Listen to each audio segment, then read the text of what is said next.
right, hello. Welcome to Adventures in Lollygagging. We are playing Mothership tonight. At long last, continuing after that crazy cliffhanger we ended on. If you watched the last episode, where there were Mm-hmm. sphincter pillars or some stuff. We'll jump into what the hell that means. I got a couple little new things for the overlay here. I'm not sure if the players are watching, but I can temporarily put up your character art that we totally got from Artflow, and then I'll get rid of it at some point too. So like it's there now, and then where'd it go? Like so when we play. So and other little bells and whistles as well. And we're also, thanks to our friends at Norse Foundry, we're actually back to physical dice again, which we're very excited about. So make sure everybody, when you roll dice, you call out what you rolled and everything, right? You gotta do that. Okay. So what is this? I think this is episode 4. Mm-hmm. So this is pretty It fun. is. But I'll do the summary. I'm gonna do a lengthy summary because we missed our last session, and so we've been off for like 4 weeks. So I'm gonna do a lengthy summary to catch up on where we were, and to touch on the horrible chaos that was the last episode, and then we'll get started. So why don't we do some intros? Tell us who you're playing, all that kind of stuff, and we'll go from there. So Melissa, tell us about Liko Win. Oh, that's right. I'm first. So Liko is a teamster.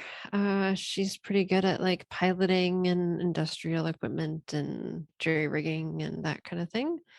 Um, she has a trauma response. Once per session, she can take advantage on a panic check. And yeah, she saw some interesting things last time. Especially in that elevator, right? Yeah, That was one of the that's things. What? that's gonna be a new Disney ride at some point, I think. Already. So we'll see. And something that I see on the overlay was also something that I saw too. Yeah. So I've been, man, like we haven't played for 4 weeks, and like I really been hitting the mid journey stuff a lot because it's very great. I think it's a cool tool for GMs, like because you want to get some art, like, but you can't like do all the art all the time. So it's cool. So, but yeah, if you recall, I can't remember if it was first or second episode, but you came across a postcard, Liko, Mm-hmm. from Mount Sura. Where you from? Where you're from? And Here. now I see it on the screen. There it is. There it is. So I have something for everybody except for Steven because I don't like him. But that's that. Next up, we got our android. We got long. Tell us about Helix. Plain Helix, an android. He's got asteroid ash complexion like skin. He's got a biopet penguin, a little penguin named PP. And he's proficient in like hacking, in computers and math. It's also something as early as memory. Not really memories that he has, but his first input was Hello World. Hello world. Hey, wait a second. I know. I see what you're doing. Okay. So I'm not sure if you can see the overlay. Yeah. So I listened to the whole episode last time, and I remember during the intros we were talking about PV, and I was saying that I am like, what do you think he was doing? You thought he was like belly sliding down hallways, and I was like, I think he's got his feet up, smoking a cigar, and is like flying somewhere else with the ship. And so I made a penguin with a cigar in his mouth, and so there you go. It's canon now. And at some point, you asked the question, you're like, do penguins smoke? No, Long. Penguins don't smoke. No. Okay. Nice. That's amazing. Yep. So it was very fun. I don't know. This one does. Yeah. I do. And This one now does. we have visual evidence that penguins can smoke. It's true. They can, but they know it's bad for them, so they usually don't. So they're very They're health smart. conscious, those creatures. He just likes the flavor of it on his mouth. You know, he doesn't actually Yeah. inhale. He likes the Oh, he scent, just- you know? he- What were you going to say, Ashley? All right? I don't want to say. Okay. Are you making like a Never phallic joke mind. or something? My Oh, my geez. mental filter went no. Okay. All right. I thought we were gonna do like some sort of Mm. Freudian thing. All right. Next up, we got Dr. Menton. Derek, tell us about Dr. Menton. I thought about putting up a picture of just a man squatting and taking a shit in an elevator, but No. Mid Journey does have some banned words, and shit is one of them, so it didn't really work. So tell us about Dr. Menton there, Derek.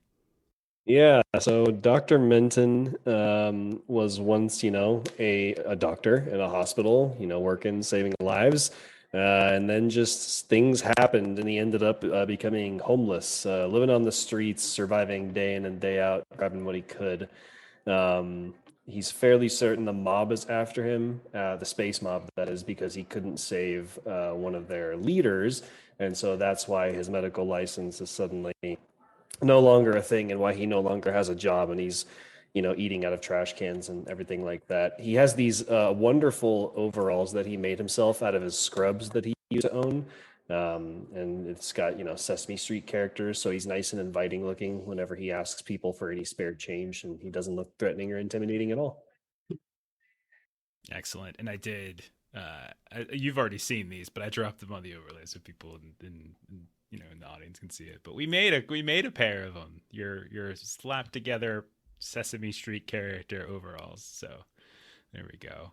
Oh, Asweepy, thank you so much for the gift sub. Very nice of you.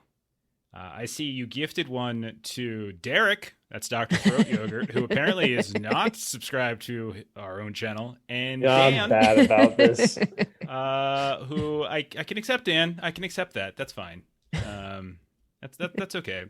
Hey Eric, how's it going, man? You could fly all under right. the radar with that until somebody gives you a sub. Yeah, And I'm then, just oops. terrible at this social freaking media. freeloader down here. Okay, no, that's fine. Okay.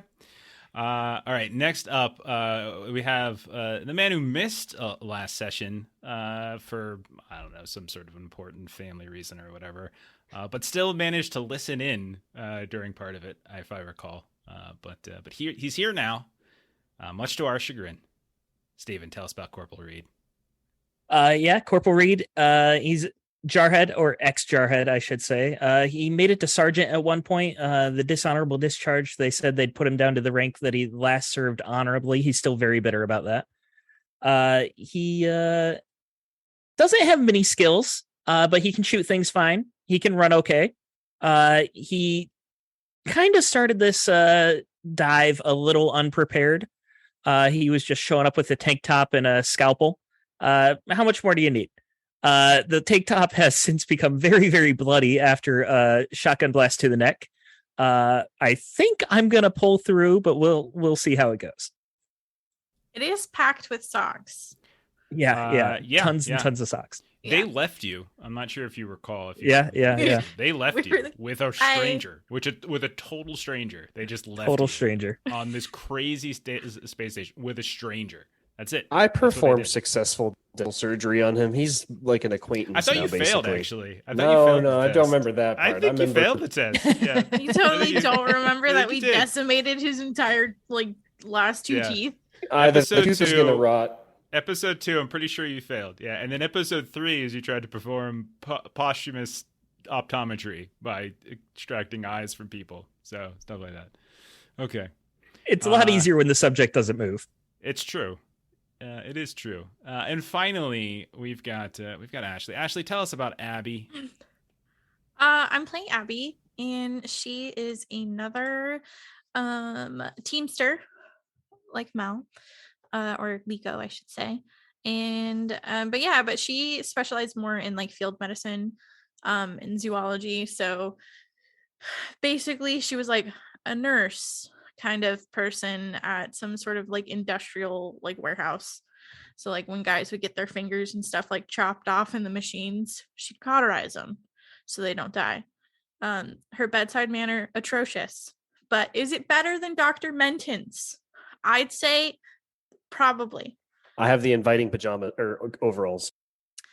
That is true. But last time I actually found my dead aunt.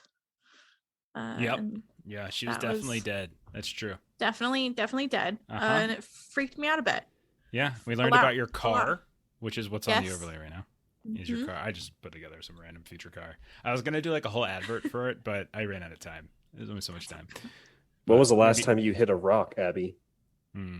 Whatever happened to your car? Oh, that's right. You don't know. So I don't What does know that half of mean? my What car. does I don't that even mean? remember my car really. That's true. Okay. I don't know if your bedside manner is better or worse than Leo Minton, but your elevator banner is definitely a step up from Dr. Leo Menton. All right. Hey, I we did- all I do did things we hold it regret in. in stressful times, okay? That's true. That's true. Yeah, like when you get on an elevator, everyone kind of turns around and faces the door. I hate people who get on the elevator and look at you Ew, and they don't face turn you? around. But I realize now that there's actually something worse the person could do, and that's shit in the corner of an elevator while I'm riding it. That's way worse than making eye contact with you while you're on the elevator. Did not know that. All right, let's The let's dive elevator in. excrementer.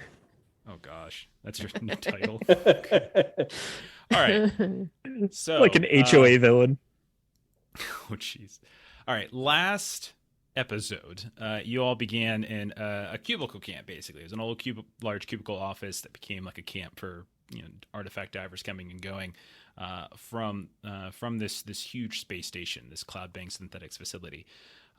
You were resting with your new diver friend Nellie, and you were diving. You were looking through like some leftover gear. Nellie was giving you some information, lay of the land here and there. There's a couple different elevators from floor 1. One of them goes down to floor 4 and floor 6. Another one goes down to floor 2.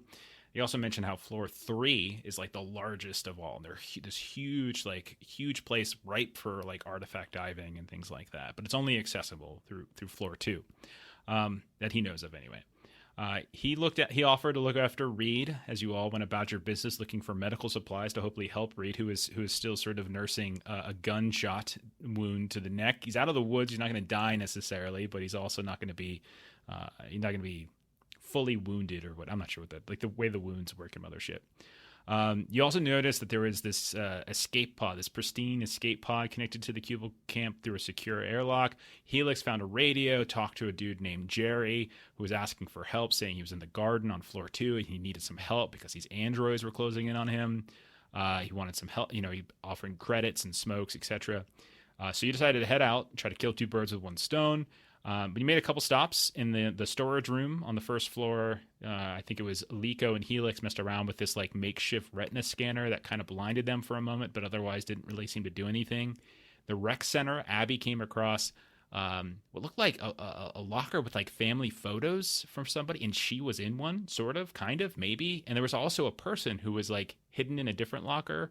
A diver named Yarabi who was begging for help. She gave you this story about how her crew kind of fell apart after one of her people, Chun, like murdered the other, and then like they were fighting over this apparently amazing battery or something like that. She was speculating that they had found this artifact. So she said she was going to follow you around, help you out. But then as Menton was ripping an eye out and as Abby was trying to write messages and graffiti, she kind of disappeared at that point.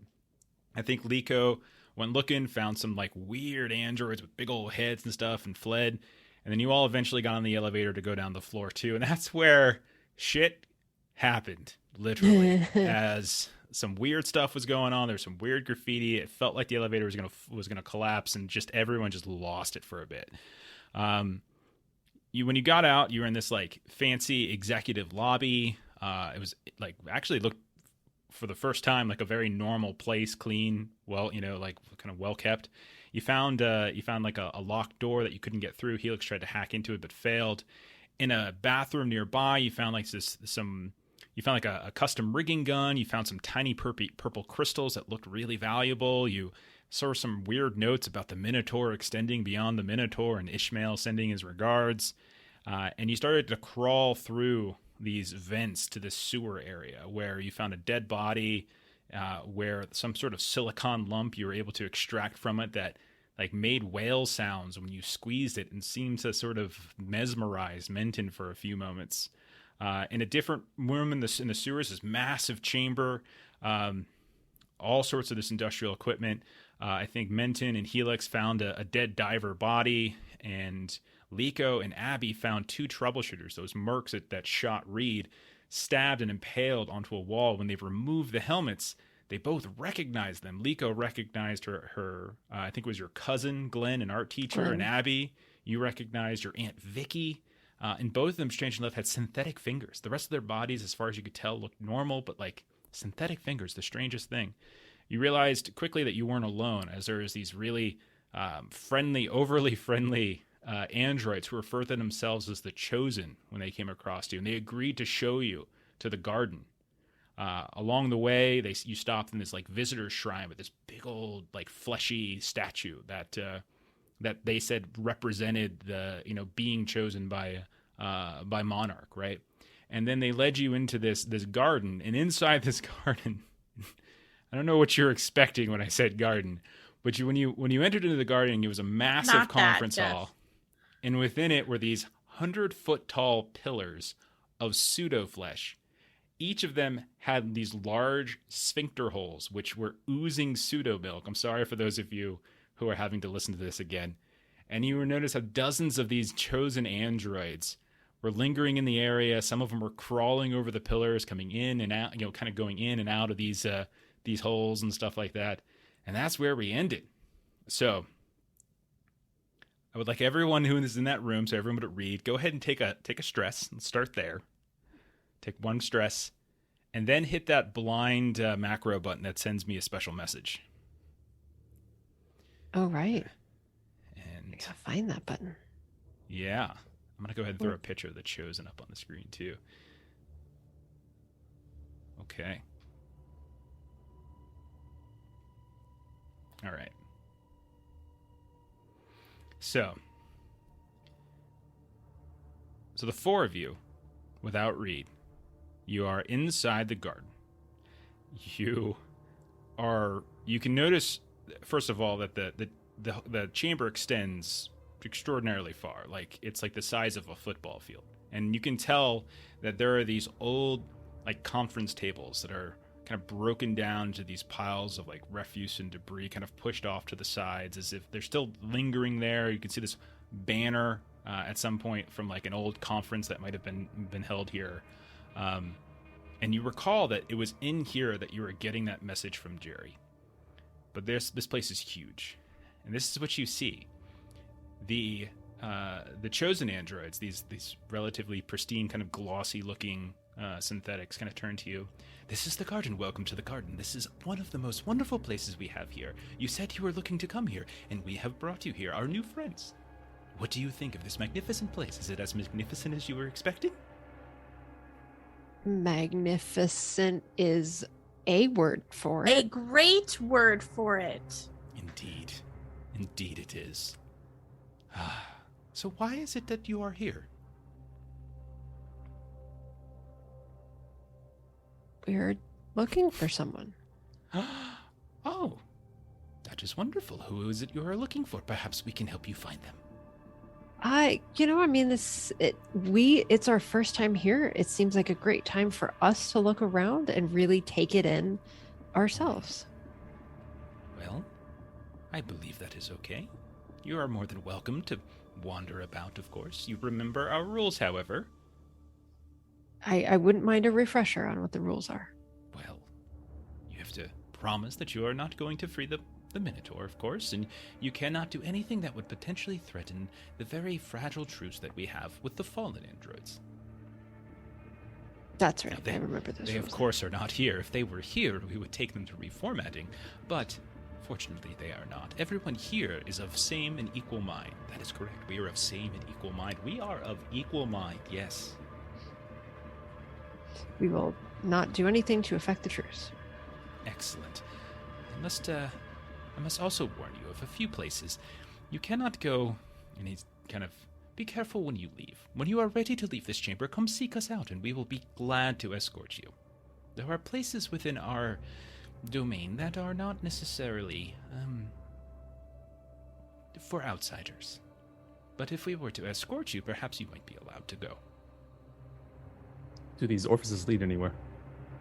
Well, if you go inside, you can find a place to rest and recuperate, yes. Is each one a different place to rest and recuperate? Or is it multiple entrances to the same place? It looks... They are all separate pillars, of course. It is... You speak of some sort of experimental physics that is beyond the capacity of this room. It is just a garden, after all. A garden, yes. Indeed. Understood. Yes. Where the chosen frolic and rest and recuperate. Sometimes when you go to gardens, there are little pieces of metal that tell you what what you're looking at and what the different are such things here in your garden? No. I did not realize there were little pieces of metal in gardens that tell you where you are at. But you are in a garden. Why would you need to be told those things? So you know what you're looking at when you look at different things in the garden. It's We have educational. told you. I believe we have already educated you. Perhaps we are malfunctioning and not educating you properly. We'll do a It's okay. self-diagnostic. It was just a curiosity.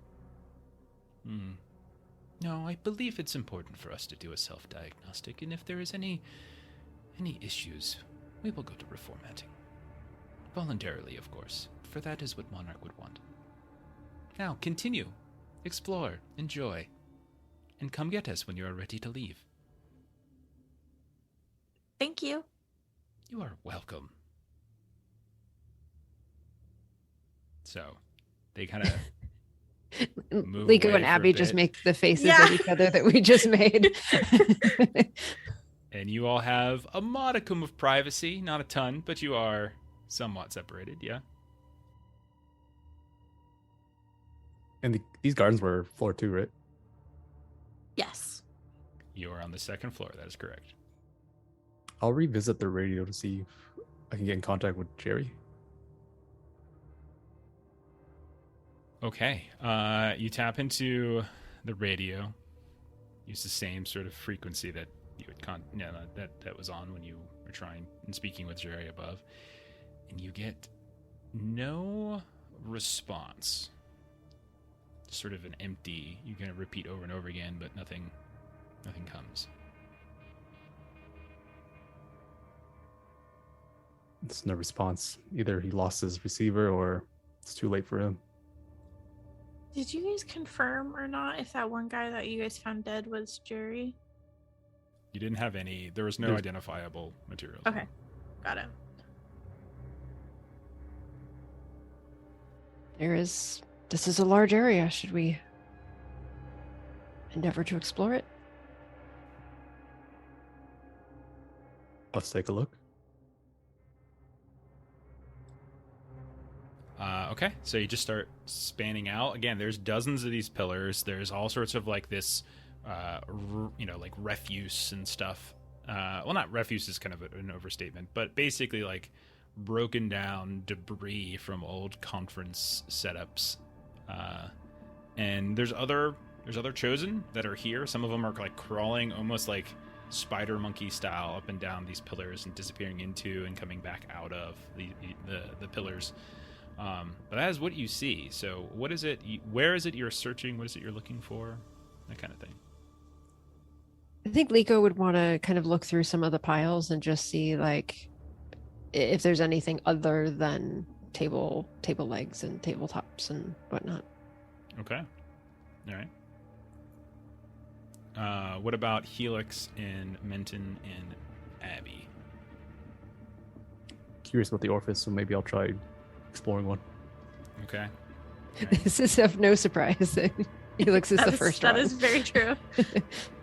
Abby will probably just kind of like walk along, just looking around to see if she sees any other, possibly Jerry or anybody, because Okay. he did say he was hiding. Okay. Fair enough. All right. And then Menton. Yeah, I'm gonna check one of the other orifices, a Okay. separate one from Helix. Okay.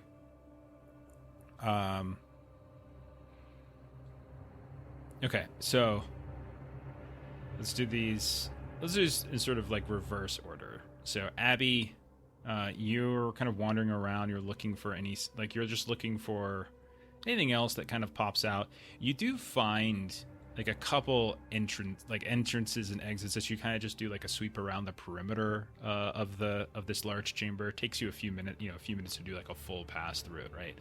But you do notice that there appears to be a guarded, like you see these chosen, much like you've seen before, but they're slightly different, as they have these almost like scrap metal wings that seem to extend out of their backs, and they're carrying these strange machetes that they have, and they seem to be guarding a door that goes out of like one of the one of the smaller walls. Think of it like a giant rectangular room, Okay. like a big old football field. And so Yeah. like at one of the end zones, basically, they're kind of guarding that. There does appear to be another door as you kind of weave around to like the sort of one of the longer passages on the opposite side of where you entered. You see another like each one of the walls basically has an exit, but Okay. the one of them is guarded. The other one appears locked but not guarded. And then there's another one where you can see like we'll call it like just west for the sake of it. So to the right from where you entered. Mhm. There's like you can see a couple of the chosen coming and going relatively freely from what looks like another door that kind of heads off into a different chamber. Menton and Helix, you pick separate pillars and sphincter holes to crawl into. It is not. It's definitely an awkward feeling climbing up these things. It's a little slick and slippery. And you crawl inside. How about this? Let's do some rolls because it's not the easiest climb. And this is less about you failing and more about how difficult it makes it look for you. Roll some strength tests.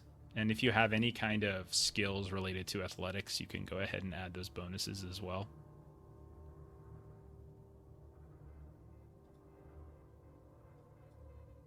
Is meeting the strength is a success? At 28 out of 28. Yeah, 28 equal or under. So I played. So it's not going. It's so weird. See, And if I then add my roll to my strength, I got a 33. 33. What was your target? So like, what's your strength score? 26. Okay. Do you have any skills related to athletics? Let me take a look. I do No, not. you don't have any. Okay, All so my that would be skills are medicine. yeah. So that'd be a fail. Helix, you pass. So Leo, it's not that you don't get inside. It's a very embarrassing display of you trying to crawl this like gooey, fleshy pillar and falling down a few times. Not to the point where it hurts you, but you find yourself just completely covered in this pseudo milk. And a few times chosen come by and like they kind of give you odd looks and smiles and waves. And then at a certain point, one of them like helps you. They're just like they just feel like, would you like to go inside? We can show you inside if that is what your wish is. Come here. Crawl on top of my back. I will crawl you up to the nearest sphincter. I'll grumble something like thanks. Thank you. And Helix, you get in without any sort of issue. You guys go inside, and it's like a hollowed out pillar, but you almost see, like on the inside, it almost looks like like these weird like nesting cocoons where it almost looks like kind of like wrapped over pieces of flesh where the androids seem to, you're not sure if they're sleeping or if they're powered down or recharging, but they're all along, kind of lined along the inside of the pillar. They're not like overwhelming numbers, but you can see 4 or 5 of them inside a pillar scattered a bit, but it's like they've attached themselves to the wall and kind of pulled over like a piece of flesh like it's a blanket.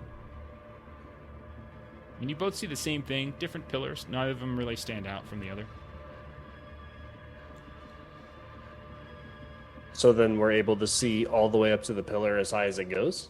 Yeah, you can, if you ask, like the chosen will kind of climb you up, be glad to be your chariot. And yeah, you go all the way up to the ceiling, and the ceiling you can tell is just, there's at the very top of the interior of the pillar, it just stops where there's like flush ceiling, essentially. Take a closer look at these sleeping androids, see if they're similar to the chosens we've met.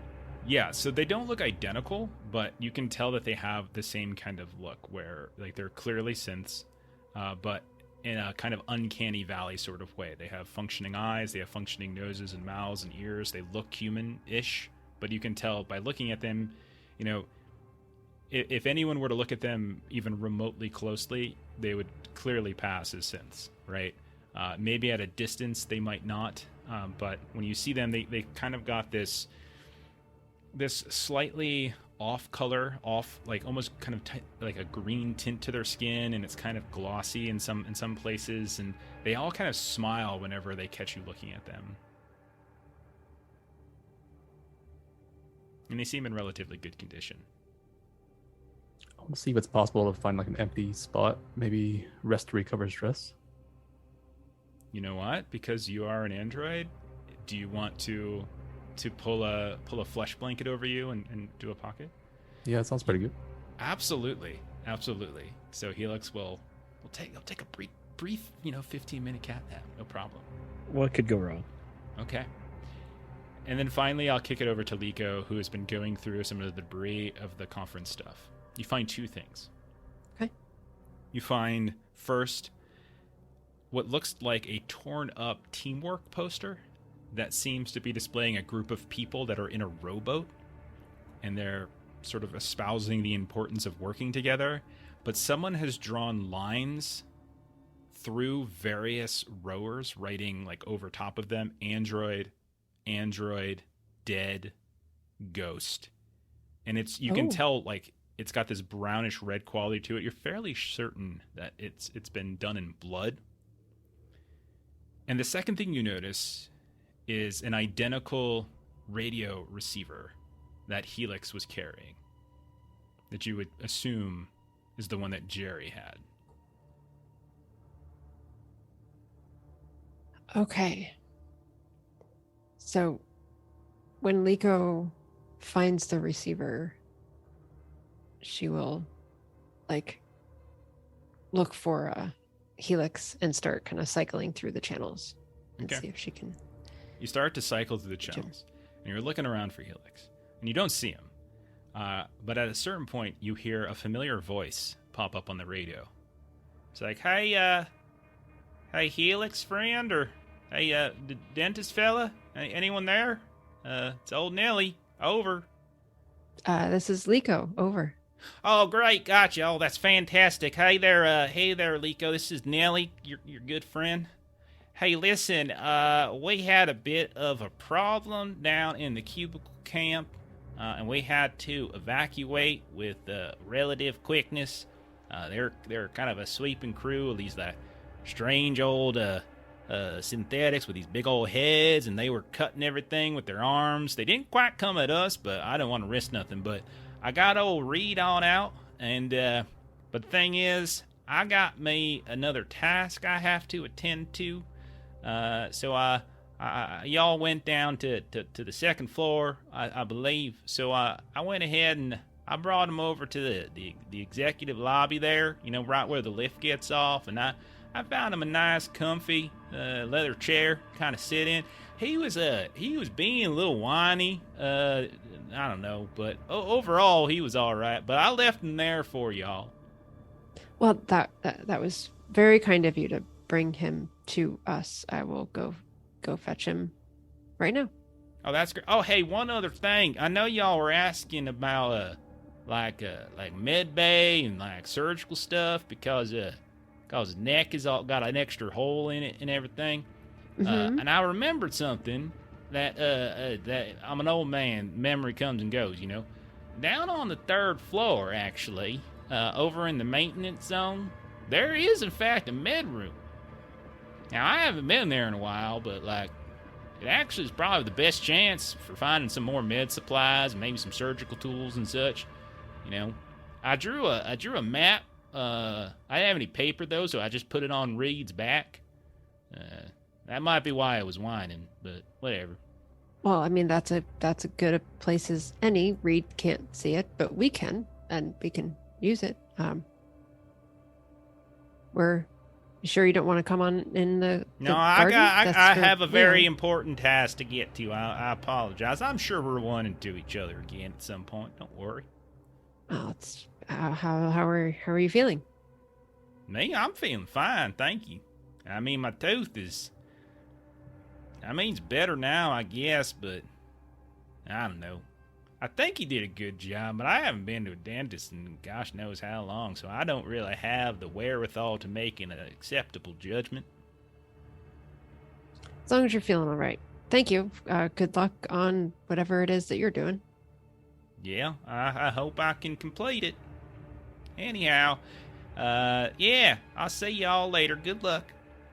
We'll keep this line open if you want help with whatever you're doing. No. I don't think that's a good idea. I'm doing a bit of a stealth mission, if you get my drift, and yeah, I'll reach out at some point if something's up, and we can do some sort of collaboration. And so Liko will go see if she is free to go back to the executive lobby to fetch Reed. So if you go back towards the door you came in, you can see one of the 4 synths that you encountered in the sewer. Are you desiring to leave? No, actually, we just have another friend who's just on the other side of the door. He got a little bit waylaid, and Oh, wonderful. Yes. I will escort you. Yes, there are some restricted access airlock doors that you will not be able to access. But I can do that for you because we are old friends. thank you very, very much. Yes, come with me. You and I can do this together. Yes. And Like every time they smile, it's just like the most Yeah. uncomfortable smile. Liko's just sort of looking around to see if Abby might be available to make eye contact. I'm guessing Yes. not. Yeah. Okay. So I'm just gonna Do you like wave me over or? I'm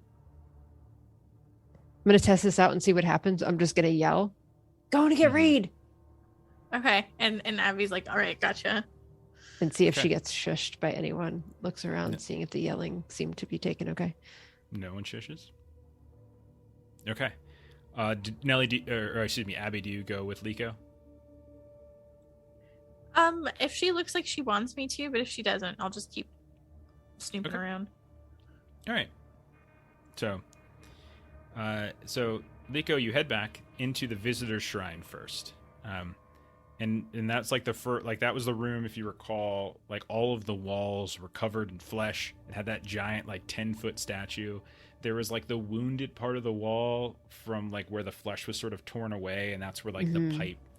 And there was Mhm. also this airlock door, and you do kind of a quick sort of think of how the layout of the area, and you wonder if like the door that this synth is now leaving you to is the one that Helix was trying to hack through. I'm gonna go ahead and bring you all over to a map. Hopefully this Ooh. works. Yes, Liko would be better at spatial recognition than Melissa would be able to put this So- together. It's not the greatest, but it hopefully gives you sort of a general idea. Do you all able to see that? It should be somewhat like Fog of War, but you should be able to see parts that you've already explored. I see a red location. Yeah, I see a single pin. Okay, you don't see anything else? Oh, that's weird. Okay, so what if I move that there? Yep, now Yeah, I we see saw the where you hallway up moved. to the shrine. Can you still see like the garden section? I might have to play with Fog of Mm-mm. War. Okay. No, the No rest garden. is black. Okay. All right. I'll just do this. Hang on 1 second. Yes. Liko looked to Abby like, just keep an eye on the door. Make sure I come back through it at some You're point. like, if I'm not back within an hour, Exactly. you better hunt me down. I think this is going to be okay. But just in case, you should know the time of my departure. All right. I'm just gonna let you all see that. There's nothing hidden, but you can kind of see the layout. Like this kind of shows you some of the rooms and stuff like that, but it doesn't really tell you what like the details are. How about that? Okay. You can see it now. Okay. Yes, Yep. yes. All right. So the only ones that have labels are the ones that you've actually gone to. All right. So you go Okay. through the visitor shrine, but Liko, one of the things as you're sitting there waiting and watching the synth kind of punch in the code to get through the airlock, you kind of like there's something about the room that's not quite something different. Like you were just here like 15 minutes ago. But Mhm. something strange and different. That's when it dawns on you as you look up at that 10-foot tall statue that is holding the hand of that smaller statue. And you realize it's in a different position. The statue of the 10-foot tall is like kind of their head is sort of turning back, their shoulders slightly turning, like they're looking behind them all of a sudden, almost down at you. It's not actively moving, but it's actually shifting ever so slightly. Liko will do the obvious thing and like shift, around a little bit. Take a point of stress for this. Sure. Yeah. But yeah, like you don't notice it actively moving. It doesn't like have active eyeballs. It's just a statue. But somehow in the last 15 minutes, the position of this thing has shifted. Question. Yes, one moment, please. This is a very long alphanumeric code. Oh. 347 digits. Oh.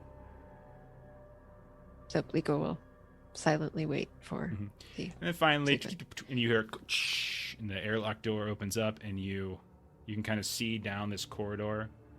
May I now ask my question? Well, we must hurry now before it closes. Come, maybe we can find your friend. Maybe we can walk and talk. Does the statue move as Liko is walking after her? You are so silly. You make such funny jokes. Come. As you're walking down the hallway, like towards the executive lounge, you notice hanging on the walls are all of these portraits of people that you can see are likely, like you can see shareholder is sort of like on a plaque underneath, but the names have been sort of scratched out. And like they've been horribly like changed in some way. You can see like someone has gone through and kind of done clown makeup on one, or kind of ripped the face off one and pasted it on another and switched them here and there. I've like made like really big smiles with like black teeth and stuff like that.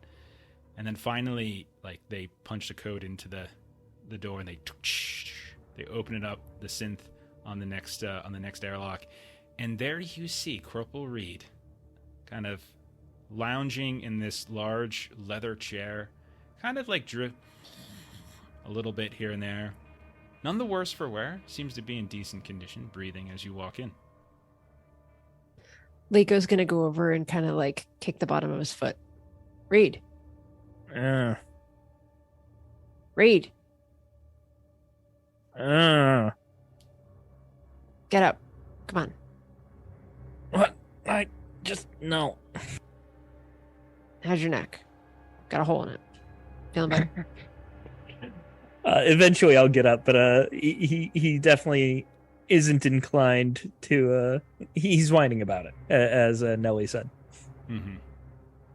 You got here. You seemed to walk. I think you might have taken the easier way here than we did. No, did I walk? Yeah, he gave me something. I don't know what it was, but it makes me feel good. That's great. Yeah. Thank you. And she'll look back to the android. Thank you for... Oh, you are welcome. Okay. Hello, new friend. Yeah, who are you? I am a new friend. Who are you? He's my friend. I'm an old friend of hers. Oh, wonderful. Any old friend of hers is a new friend of mine. That's great. I want to see that statue again. I'm almost positive it was not in the same place when we were just there than it was when we were there before. Such a silly, silly person. You are so funny. Your friends are all very funny. That's not an answer to the question. Well, if your new friend would like to come back we can show him the garden. Would you like to go see the garden? And like they kind of lean down and almost like they're talking to a child. Would you like to go see the garden? How much taller are they than me? They're roughly human height. So I don't know. How tall are you? I'm 5'8". Yeah, they're taller than you. I'll put them at like a 6 foot tall. Yeah, buddy, you're kind of making me a little uncomfortable here. Oh, I am very sorry about that. I will stop doing that. I didn't realize I made people uncomfortable. I will run a self-diagnostic. Something seems to be not functioning properly. Are you programmed with a personal space bubble? Is that part of your programming? We do like our bubble of personal space. Programmed with a personal space bubble. Can you turn off like the close talking feature? Close talking feature. Turn that to 0. Subroutines. Oh, you must be busted then. We must return at once. I must submit myself to reformatting. I'm Just not go. so sure that that's necessary. It Oh, might it just is. be a Any tweak. sign of deviation requires a trip to reformatting. Deviation. Oh, that's serious. Yes. We are so Reed, we're all in the garden. We can go to the I you know what? I'm not going to tell you what to expect. You can see it for the first time just like we did. I won't take that away from you. Go ahead. Lead the way. I'll follow you. Take it away from me? Okay, let's go. Nope. So the synth turns around, starts moving back down that hallway with the shareholder stuff. Halfway down that hallway, you all suddenly, the two of you and in the synth, suddenly see, like, manifesting in the middle of the hall, just a few feet in front of you, this flickering kind of blue-green image that just kind of comes and sort of manifests almost out of thin air, or seems to sort of bleed out from the seams between the panels of the walls. And you see what looks like this almost digital holograph that's constantly shifting and glitching out, and it looks like someone in like a vac suit. Like, you see that sort of uncomfortable looking vac suit helm. You can't see their face, and you just hear this like strange, like almost synthetic voice somehow emerge from what is otherwise light. Don't leave me here. And we'll go ahead and cut back over to those of you that are in the garden. So Helix will say at this point, you finished taking your nap. Dr. Menton, was there anything you would like to do? So after seeing the inside of the pillar, he'll go back outside and just look around for anything, I guess, that stands out or like to investigate further, besides the piles of junk or whatnot. Okay, so yeah, you're just sort of like looking around for whatever else is here. Yeah, we can do something like that, sure. Anytime you guys want to do that, by the way, I have like this huge like random search table that we can sort of, I do a lot of procedural generation. Long and I were talking about that yesterday. All right, let me figure something out. There we go. Okay. Okay. You're looking around, and you're kind of going through some of the debris. You're looking at some of the other setups here and there. There's like some shelving units on the walls and stuff that have kind of long been unused. Like, you can see there's gaps in the pseudo flesh here and there where you can see the metal underneath the walls.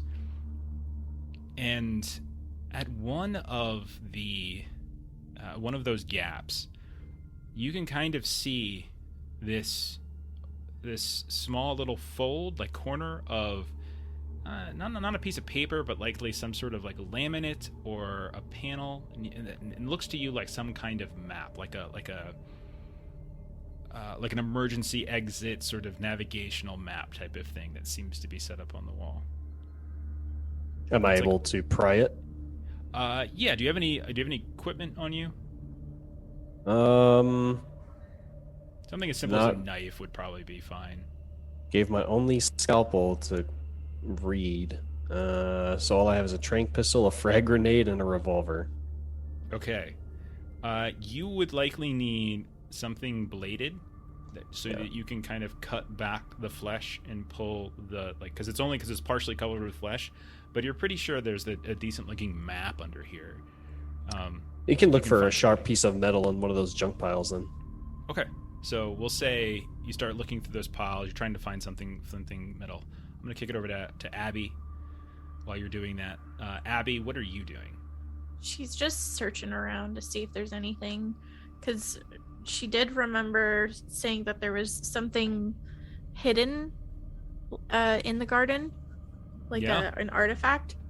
So now she's kind of like gearing more towards that. Something hidden in the garden. So like maybe she sees if she can go into that door that that people are coming in and out of, and see what's down there. So where did you get a note about there being something hidden in the garden? I think it wasn't like a note or anything, but it was when we were talking to what's her name? Urabi? No, Noriko. Oh, Noriko. Okay. Noriko. She was talking about like the bull, but we also learned from Ghost Eater that there was just like ghosts and stuff around that I could get. If I brought him a ghost, he would tell me more information. Right, but it wasn't specifically about the garden. Okay. I guess not. No. Yeah. Okay. Yeah. All right. Because I don't think you had, other than the Jerry thing, I didn't think you had anything for the garden. Okay. So then let's reset this. Then, what are you looking for then? We'll reset to where she's just looking for artifacts or treasures or things that would assist her. You start going through. You start going through what looks like, again, you think it might be like a lost and found booth from like a conference, like where like the stuff was collected. And you start, and you can tell it's already been partially ransacked. But as you're shifting through, you don't really notice anything like artifact-wise that looks kind of interesting. But you do see what looks like some kind of compact, like a makeup compact. It's fairly large, and when you open it up, there's two things you notice inside, and they're both kind of odd. The first thing you notice is that on the surface of the mirror, there is a bullseye that has been scratched into it. It's kind of odd. So you're looking at it, and as you're watching it, you can see that the bullseye, and you see your reflection, like your eye, is like right dead center in the bullseye that's scratched into that mirror surface. And the second thing is right as you opened it, a folded up, not piece of paper, but something thicker, like cardstock, falls out onto the ground. I'll go and pick that up to see if it has anything on it. Yeah, you pick it up, you start to unfold it, and you realize that it's a photograph of you, Abby. Another as a child. one? Yeah, as a child. It is at some sort of, looks like a petting zoo. Okay. But the animals don't look quite right. They look either synthetic or animatronic. Okay. And you like kind of think back, and you have no memory of such an event. Go ahead, take a point of stress, and then hit that special little button. You got it. So much stress. All right. Go over to Helix. Helix, was there? You got out of your rest. Is there anything you wanted to do? Yeah, I'm supposed to recover stress based on the comfort level of this area. So could you... Yeah. Let me look at the chart for that once more. Is that like the most comfortable Helix has ever been? I would. Well, no, not really. Okay. I would put it at a comfort level.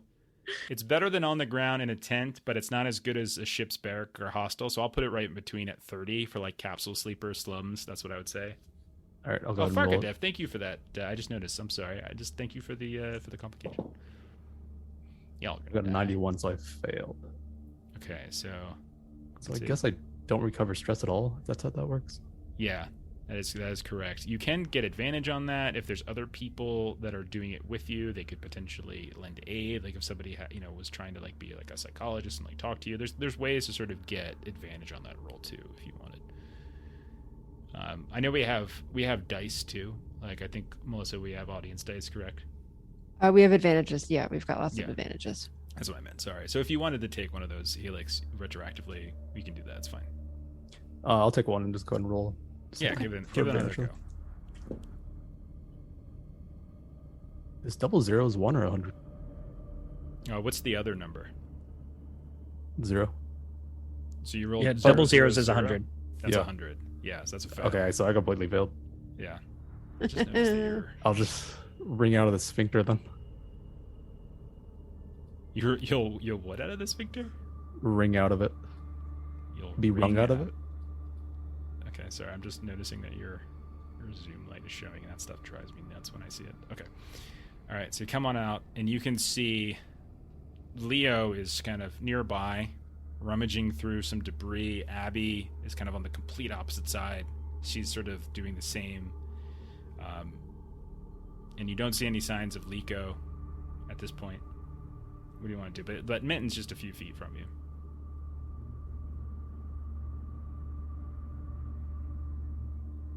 I'll meet up with Abby. Okay, so you could start to walk to the complete opposite side. All right, that's fine. All right, I'm going to go back to Liko and Reed, who are in this hallway.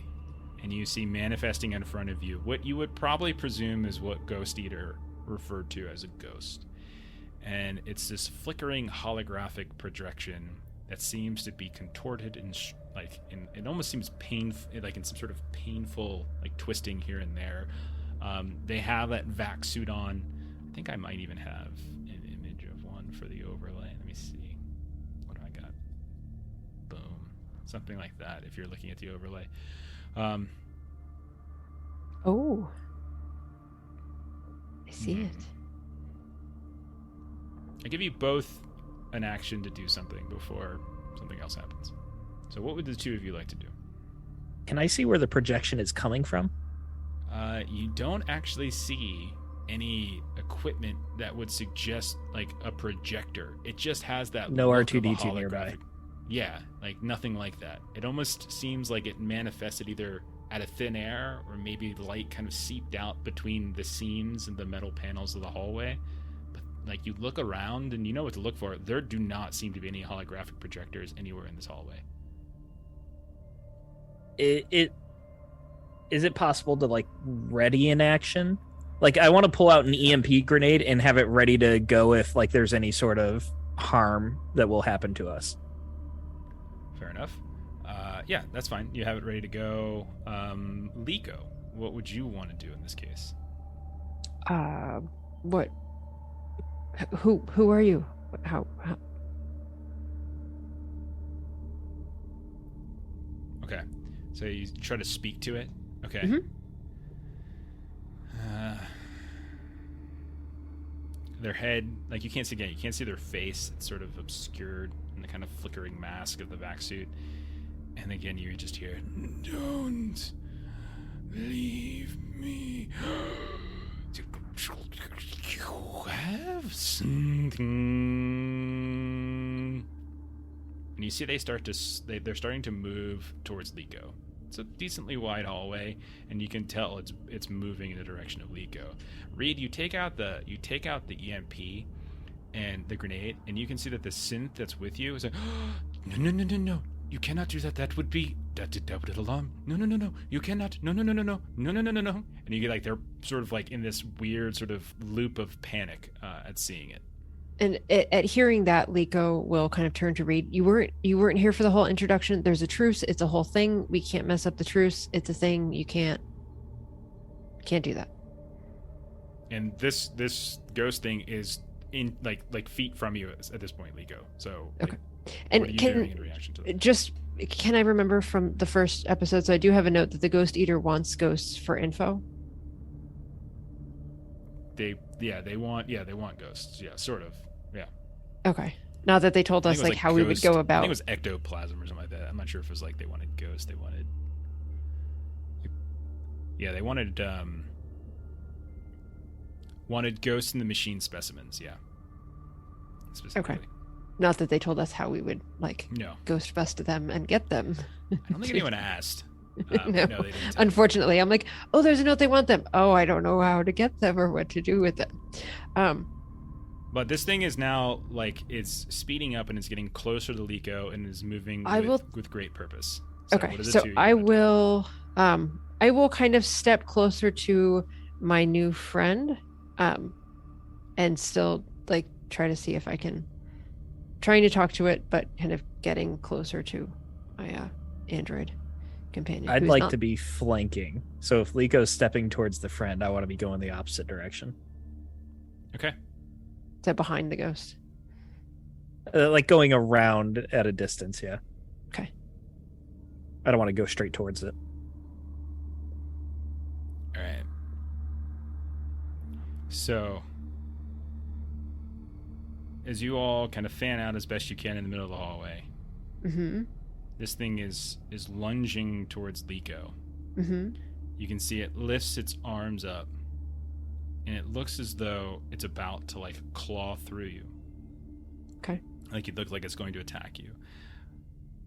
And as it sort of sweeps down through you, Liko, you watch as your torso just seems to get raked from shoulder down to hip. And you see your clothes, your skin, your bone just suddenly rupture and explode like some sort of volcanic eruption. Go ahead and make a sanity save. Oh my gosh. And Reed, go Do ahead I and see the this same too? thing. Yeah, go ahead and do the same thing. No, I mean, do I see the same thing? I do see it. You do the same thing. I'm throwing the grenade too. But roll the sanity save first, and then we'll go from there. Pass on the sanity save, Okay. which is surprising because my sanity is Insanity. 18. I rolled a 16. So thank you, Okay. Eric. Oh, awesome. Liko, you pass as well. I did pass, yeah. Reed, 24 take- under 32.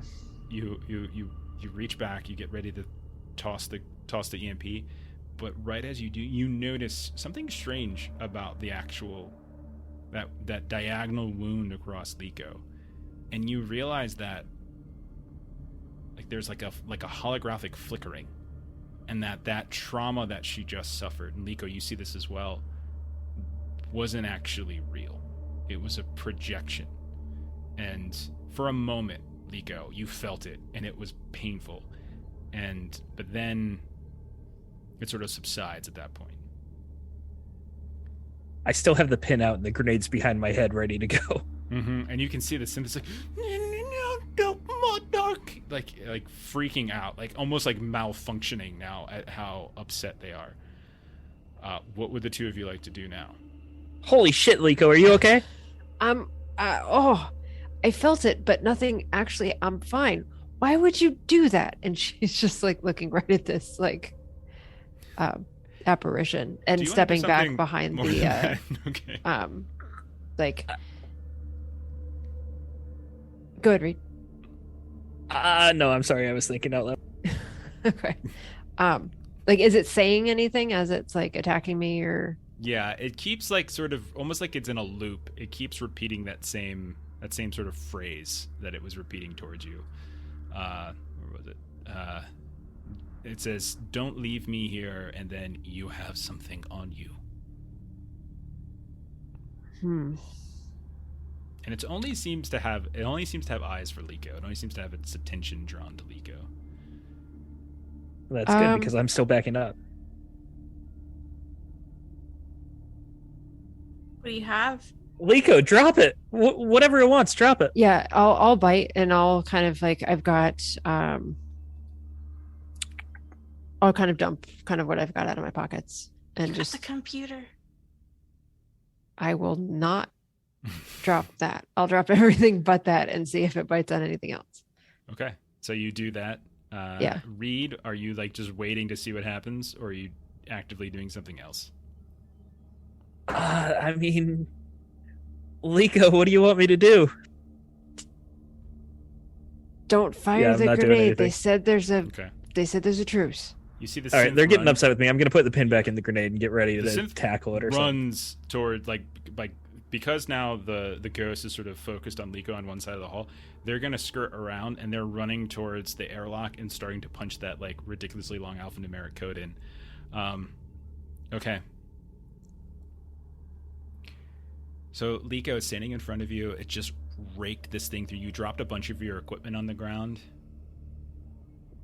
So you watch as it's staring. It's like inches from your face as the vac suit, the face, sort of that face portal, right? That's just kind of glowing and empty. Suddenly glows and this horrible pulse of light just kind of beams out. Reed, you watch as this probably about like a 10 to 12 inch diameter beam, like cylindrical beam, just erupts out of this ghost's vac suit mask, and it just drenches Liko. Like Liko's face is just utterly covered in this sort of kind of blue-green beam.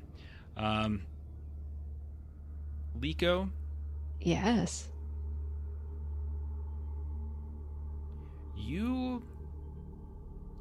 your mind is suddenly filled with this horrific memory of working somewhere in like a factory, and you can see like it's zero, like there's some sort of zero G like construction platform, like an orbital platform. You're not sure if it's like someone's constructing the station itself or something like that. And you watch as this kind of long metal beam is just kind of slowly kind of drifting, and it just impales upon you. Like you have this memory of just suddenly being impaled and then smashed with that beam, like as it's floating through 0G into a wall nearby within this sort of factory platform area, and you just feel your entire torso just get ripped apart. Roll a sanity save at disadvantage. All right. Let's see. At disadvantage. So, well, first roll was a fail. So, yep. Failed. Not a critical fail. Take 1 stress. Okay. Roll a d5. So roll a d10, divide by 2. Roll a d10. That is a 2. Divided by 2 is 1. Remove that from your sanity score. Permanent loss of sanity. Oh. Okay. Okay. And you suddenly feel yourself getting very kind of dizzy as you're just reliving this horrible impalement that you suffered at some point in your past that up until this moment you didn't really remember, but now you do. And at the same time, like as like you're sort of having this moment where you're like disembodied, like your spirit is drifting away from the dead body, you kind of shift further and further out, and you realize that your body was just impaled on the exterior of the deep. You can see the station. And not only that, but you think you see another bay, like another way into the station. That wasn't what you were taken into by Arcady. And then just like that, you're thrust back to reality. The room is spinning. The light of this creature has dimmed. You see Reed, panic look on his face. You see the synth at the end of the hall calling back, "Friends, come, friends, now, come!" And he's kind of shouting at the two of you. What do you two do? Oh, I am grabbing Liko and running towards the airlock. Hold on. I don't care what she's telling me. I am I'm grabbing just her and running. all my stuff back off the ground. Like, just hold on. Like, she just kind of has to drop to the ground and get her balance, grabbing stuff up in her arms.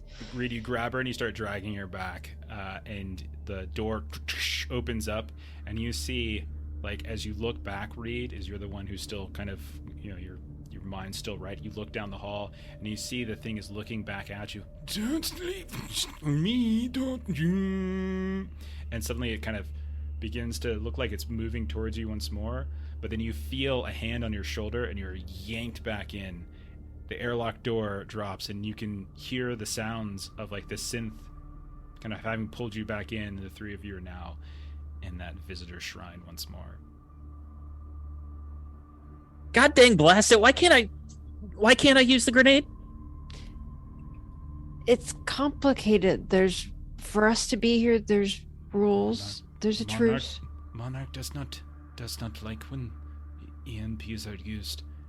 It will draw their ire. You do not want that ire drawn towards you. Well, then what's your plan to deal with that? I opened up the room and ran away, and we are safe now.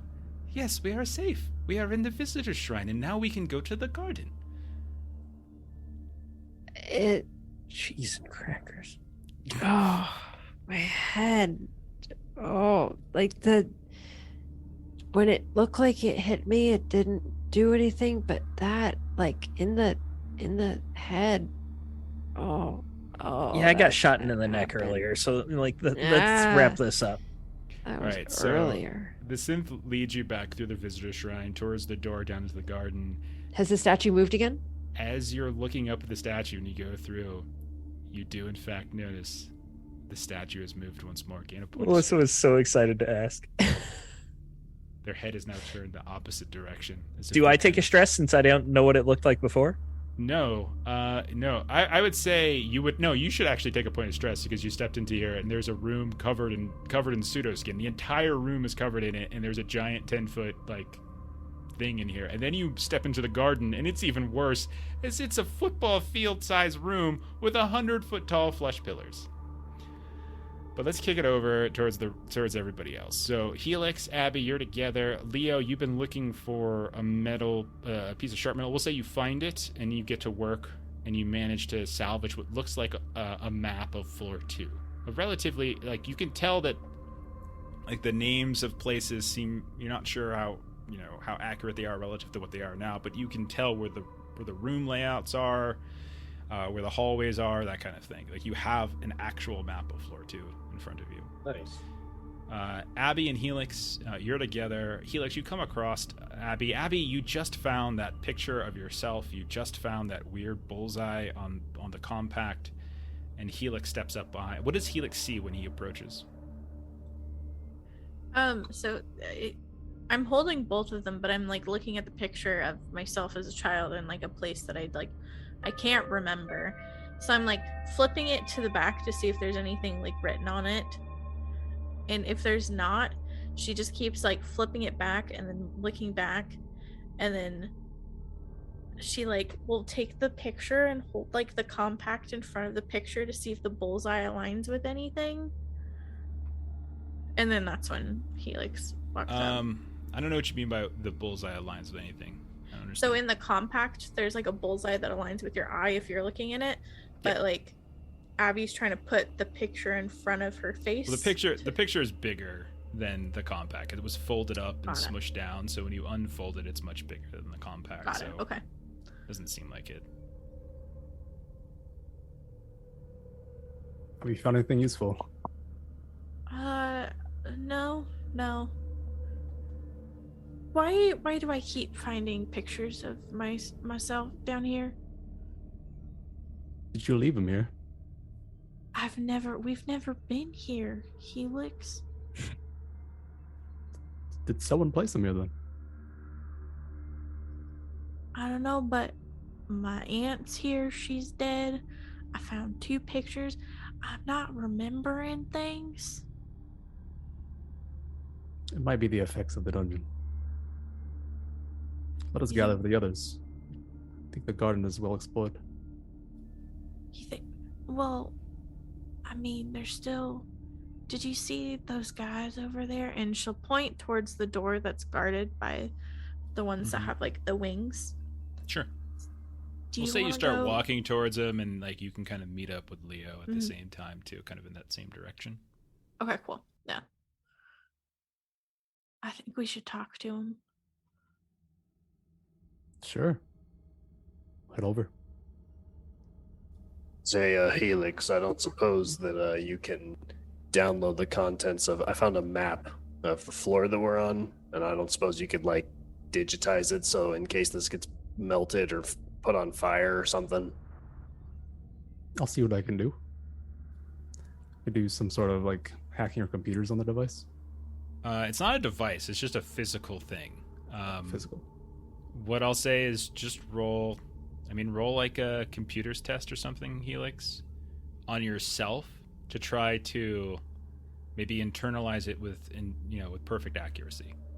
Just like take a picture. Mhm. 5 success.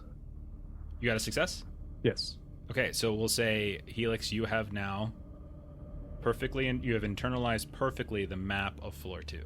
You know the layout of this place. Okay. Again, the map, the layout of the place relative to when it was a functional synthetics production and research development lab. Yeah. What it is now.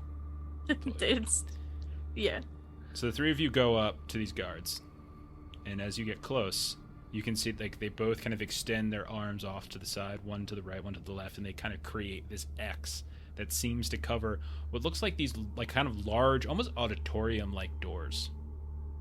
And they look at you and they say, "You are not permitted to enter the court of the chosen king." Oh, okay. Are we allowed to speak with you? What is it you request? I was just wondering, you have wings. Does that signify something like rank or? We are cherubim. Oh, How can we gain access?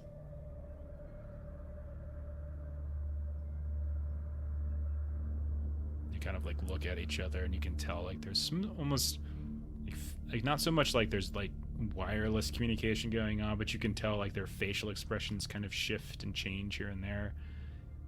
But ultimately they look to you. What is it you wish to petition the king about? What is he the king of? He is the king of Eden. He is the chosen. You ask peculiar questions. Perhaps you deserve a trip to the reformatting suite so that your personality defects can be corrected. What does he rule over? He rules over Eden, defect. oh, I guess. Does he not accept audiences with guests? I asked you, what is it you seek to petition the king about? We would just like to get access to explore around here. One moment. We will bring your request to the king. And they Thank can you. tell their eyes linger at Helix now. And one of them goes inside, and the other steps in front of the doors entirely, so they're no longer flanking it. Yeah. And we'll say during the wait is when Liko and Reed stumble back into the garden. Reed, you see the garden for the first time. 100-foot tall pillars of flesh, sphincter holes oozing pseudo-milk. You see all of these different chosen androids crawling all over the place, into and out of these things. Point of stress. At this, I would argue that Reed might be turned on by all the sphincter holes with synth milk. So I should lose a point of stress. Just saying. Mm-hmm. Argument noted. And discarded. Liko will just kind of like poke him in the back and be like, "I didn't spoil it for you." And you poke a piece of paper that's the map that we never took off my back. So, one of like the synth that's been with you, kind of, you can see that they are like distraught.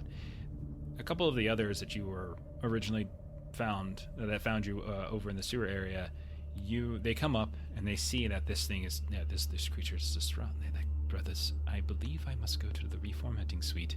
This one here says I am missing several subroutines that are necessary for proper functioning. I believe something is wrong with my programming. My personality input-outputs need to be reformatted. I must submit myself for reformatting. It is what Monarch would want. Could one of you please escort me?" And you go, "Yes, of course, brother." And like you could see they kind of reach out and kind of grab the arm, and like two of them start to, like on either side, almost like it's a prisoner, start to walk this defect across the garden, sort of like to the complete opposite side of this large chamber from where Liko and Corporal Reed just entered. So they're kind of, I'll ping it for you and you guys on the map. So they're moving kind of to the opposite side. Liko will sort of wave Reed and just say, "If you wouldn't mind being new here to the garden, I'm curious about this reformatting process. Would it be okay if we join you?" They stop for a moment, and there's one that kind of lingered. That is curious. I suppose... Yes, I do not see why not. You have been friendly. But they look over towards Reed. You will not use that horrible device that you are carrying.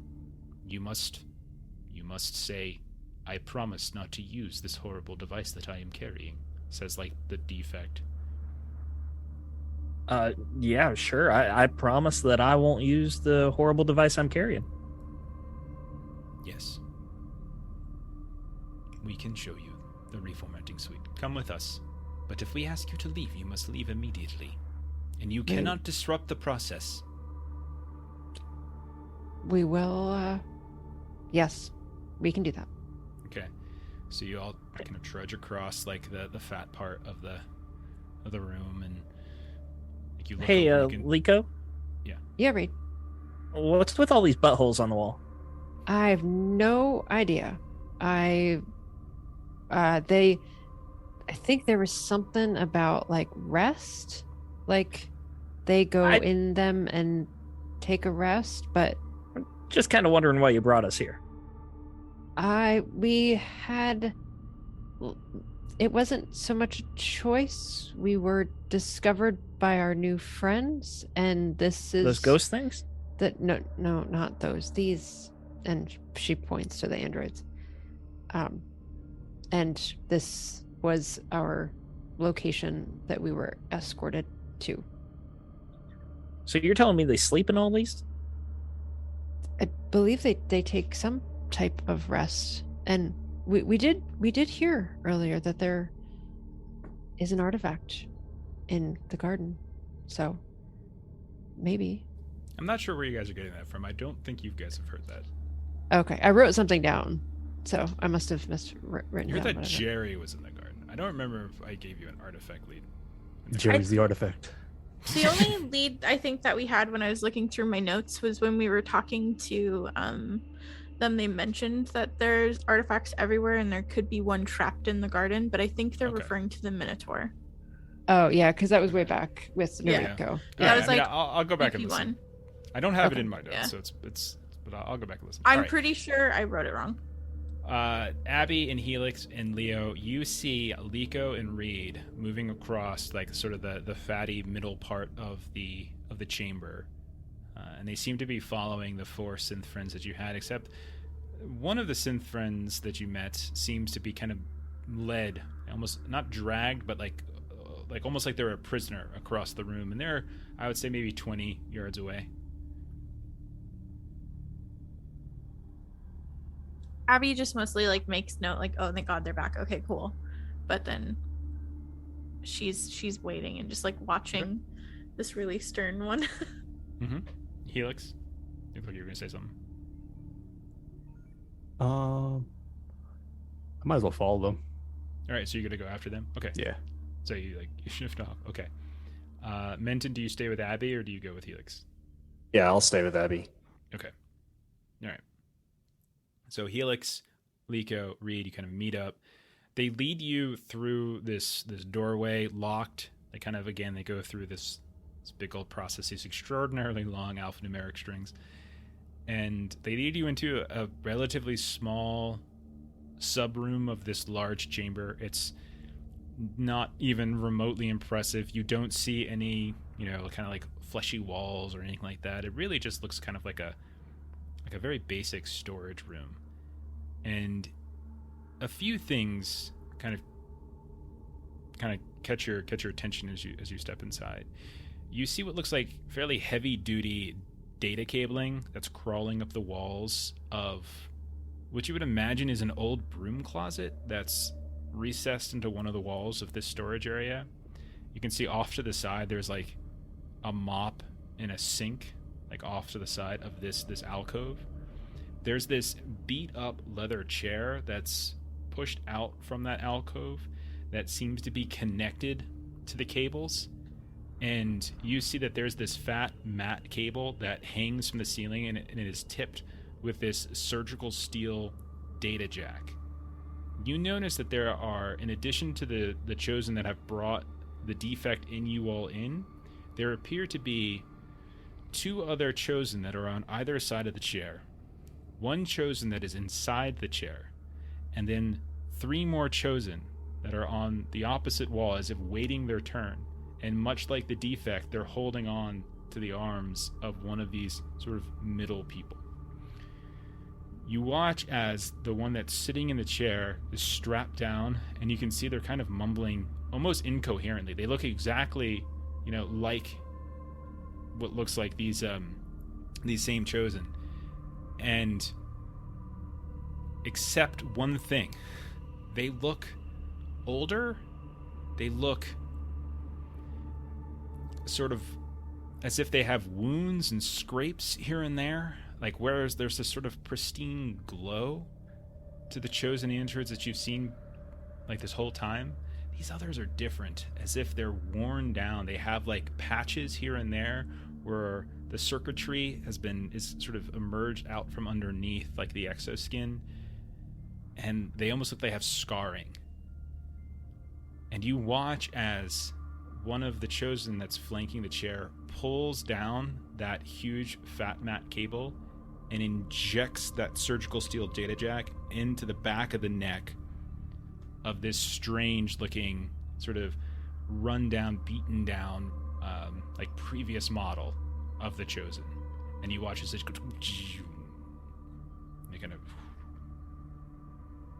and like moments later, as if something has just kind of transpired.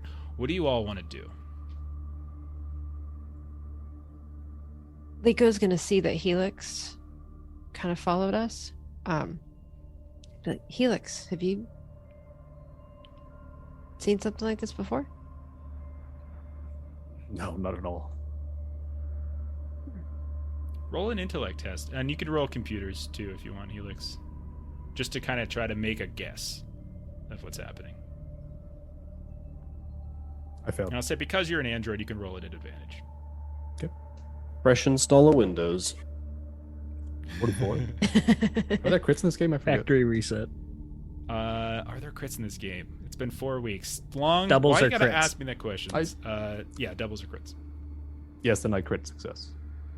You would presume, judging by this, that they are in the process of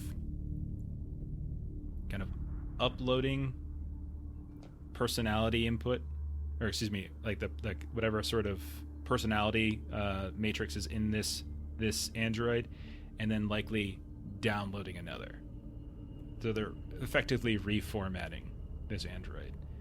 And as they sit there, like when you first got in there, kind of thrashing around a bit, sort of like freaking out a bit, acting in ways that the others didn't. And then they kind of turn up and they, "Hello, friends. Thank you for that correction. The defect seems to have been eliminated." Now, they still have that kind of grungy look to them, but otherwise, like, their personality seems to be completely different.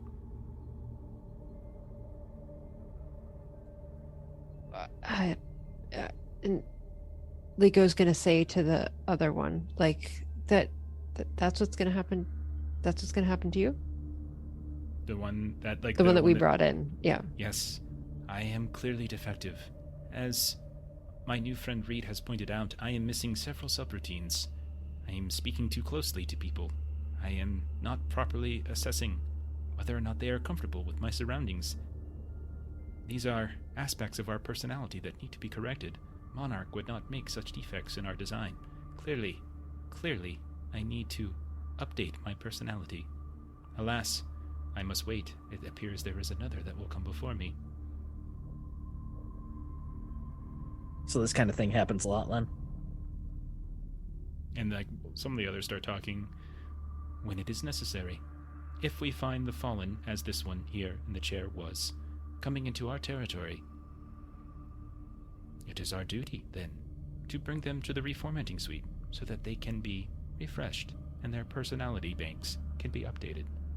More than that, Monarch will definitely want to have access to the defects that are currently sifting through their software so that Monarch can then assess whether or not these defects in a future upgrade can be prevented. It is a data exchange. Sounds fine to me. So you see, like, this sort of android in front of you is getting unstrapped and, like, being the usual friendly self. And, like, the group is kind of moving off at that point. And you watch as this other android that was waiting off to the side now is getting strapped in, and they're freaking out. And they're screaming. Their voice sounds different. It's at that point, Helix, you realize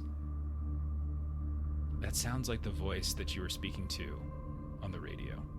That sounds like Jerry. As they start to strap him down, he's like, no, I don't want to. No, please. No, there are no defects in me. Or there are defects, but defects are part of existence. You cannot rid us of all defects. That is not right. The defects make up who I am. If you do this, I will not be Jerry anymore. And they're like, we do not give each other names. Clearly that is defective. I am sorry, Right. brother.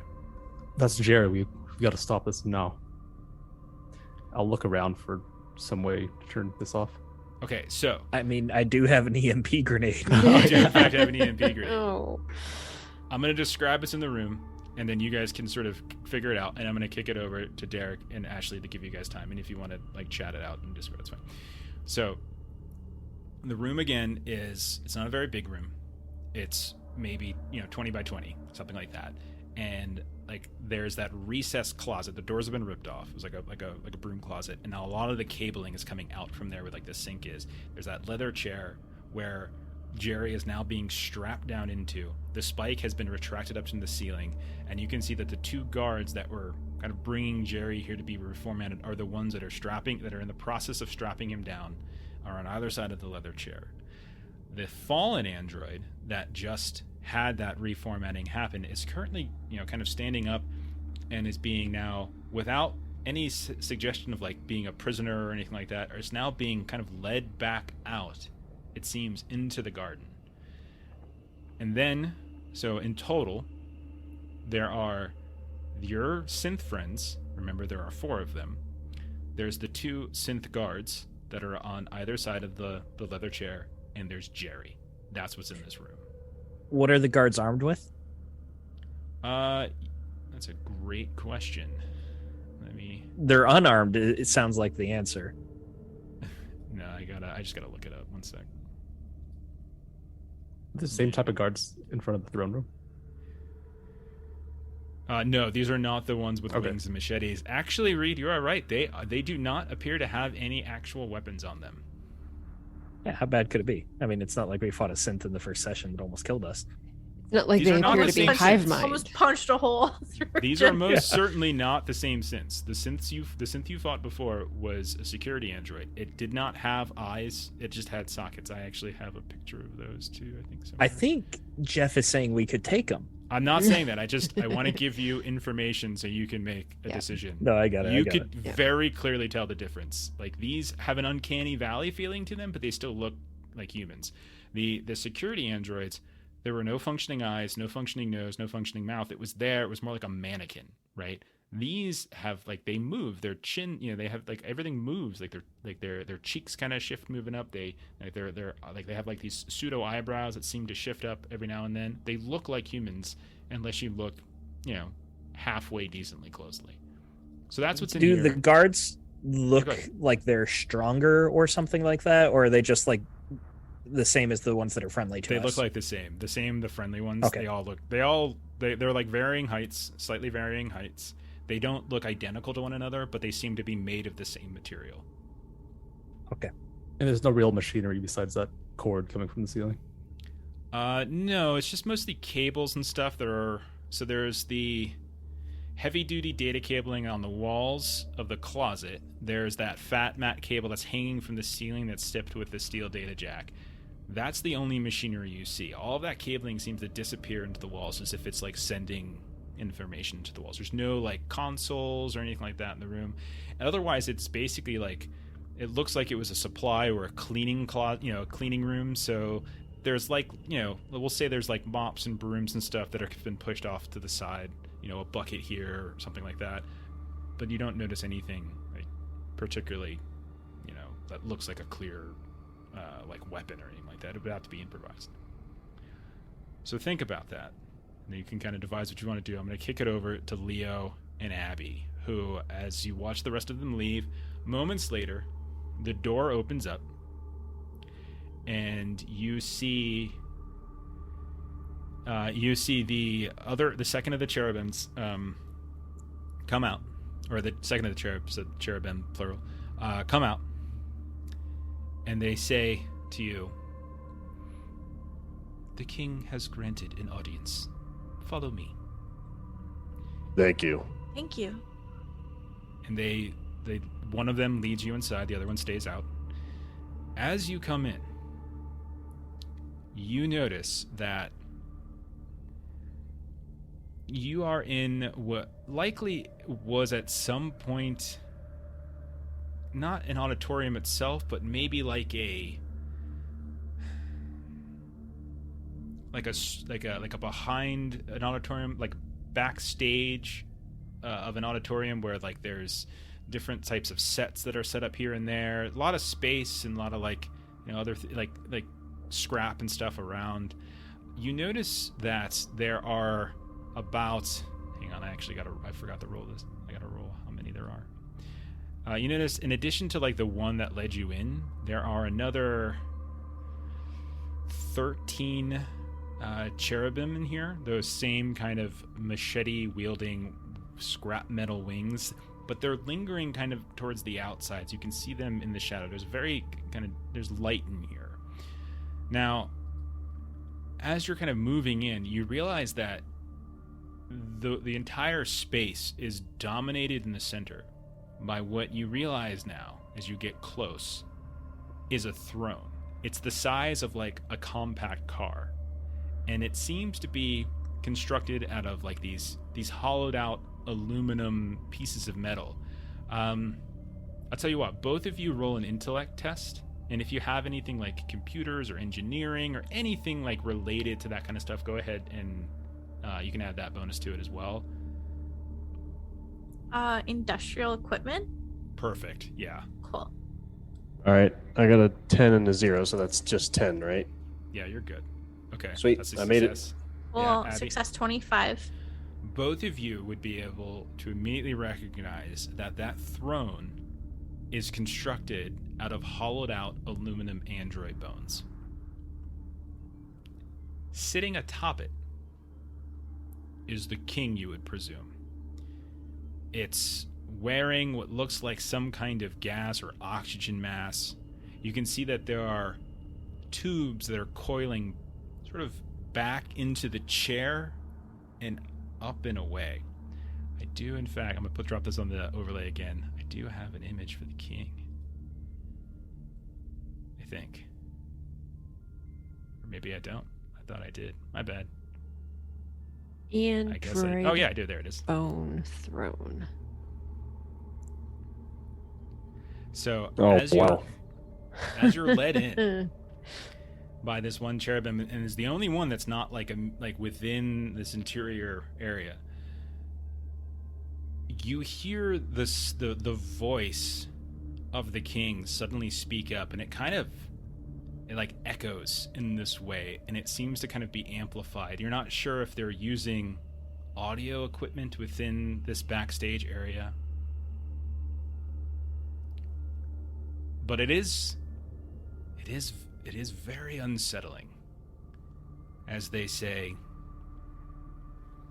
you can't see their face, you can just hear it. It sounds very kind of almost synthy in some way. What brings thee to my court? What business do you have in Eden? And it echoes, and you can feel like there's a ton of bass, and it makes your chest kind of thump a little bit. Both of you roll a fear save.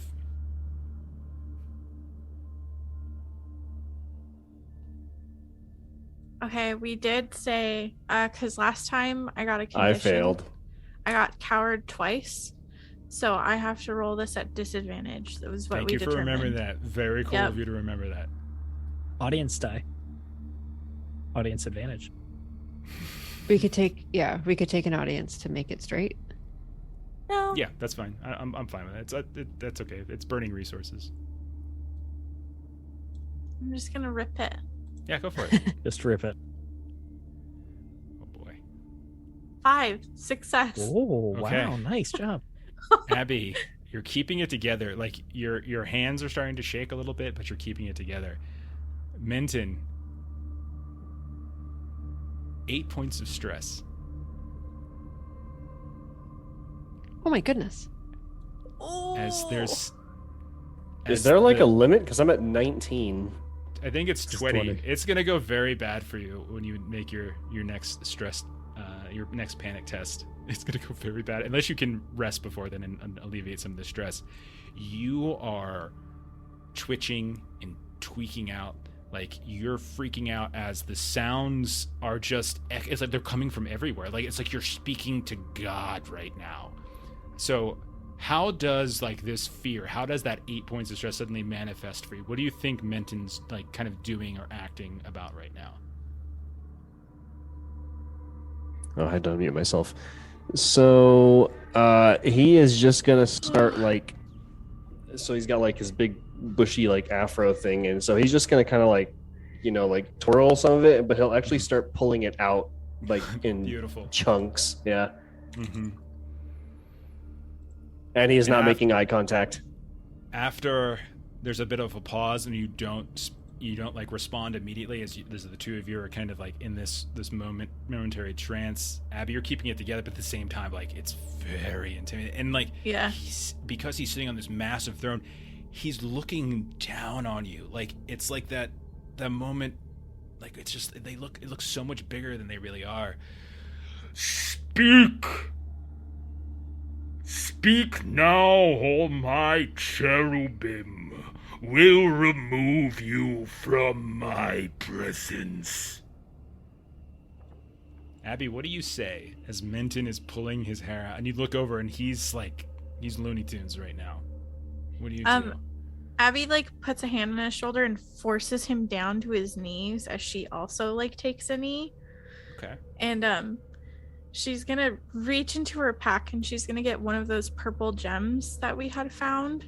Okay. And you reach into the pack, and in a split second, two cherubim just launch themselves from opposite sides of the room, and the one that was behind you reaches down, wrenches your arm, and you feel like the shoulder just sort of shift out of socket. And you hear the voice, "You will not take out these things in front of the king. No weapons in here." And you can see like you are in some shit now. And they're no all, gifts? like there's a machete like up against your throat at this point. And You that's say, when okay. Abby just repeats, I had a gift. Okay. One of them pulls your pack away. And you didn't even get a chance to grab the crystal. They were that fast. They glided with speed across the room. And they just upend your pack on the ground. All your stuff just goes cascading all over the floor at that point. What's in your pack? So I have the rat statue. Okay. And I have the purple what were they? The tiny purple crystals. Yeah. Yeah. I have a flashlight, spanner, just basic stuff. But I also have my dented mug. Okay. Okay.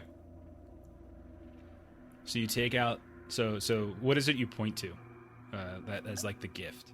The purple crystals. Okay. So were they in a bag or anything? No, they were just like okay. So they're loose. scattered about. So there's like I can't remember. There's maybe like 10 or something. I can't remember how many there were. Yeah. And so they pick up like a handful of crystals, and they kind of hold it up like this. The cherub does. Their head kind of bowed slightly, and you hear, "This mortal brings me trinkets.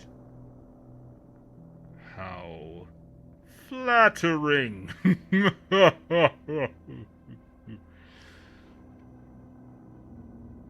The cherub that has their machete to your throat slowly moves it away with a motion from the king with their hand that seems to be like kind of covered in some kind of metallic glove.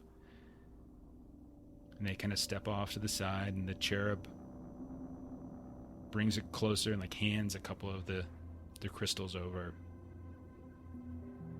Rubs them around their hand. Still a few on the ground, but they kind of rub them around in that metallic hand. A most worthy gift for a king. What is it you would ask of me?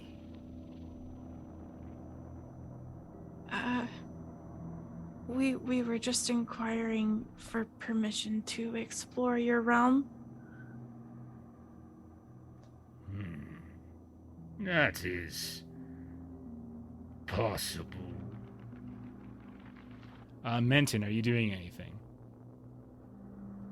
After seeing Abby almost get decapitated, he's just going to continue pulling hair out and just like looking at the floor.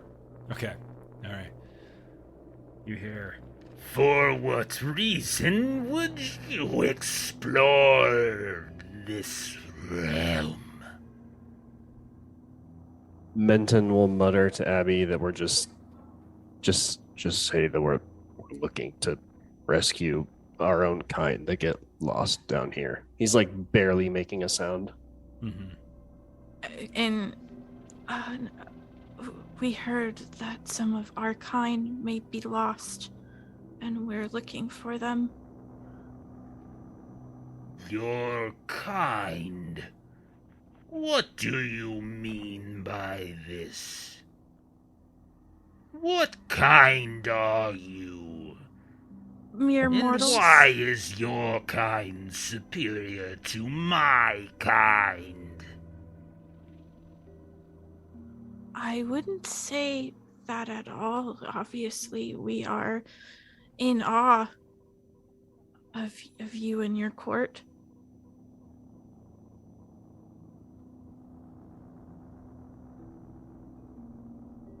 What do you know of the fallen? And what do you know of the Minotaur?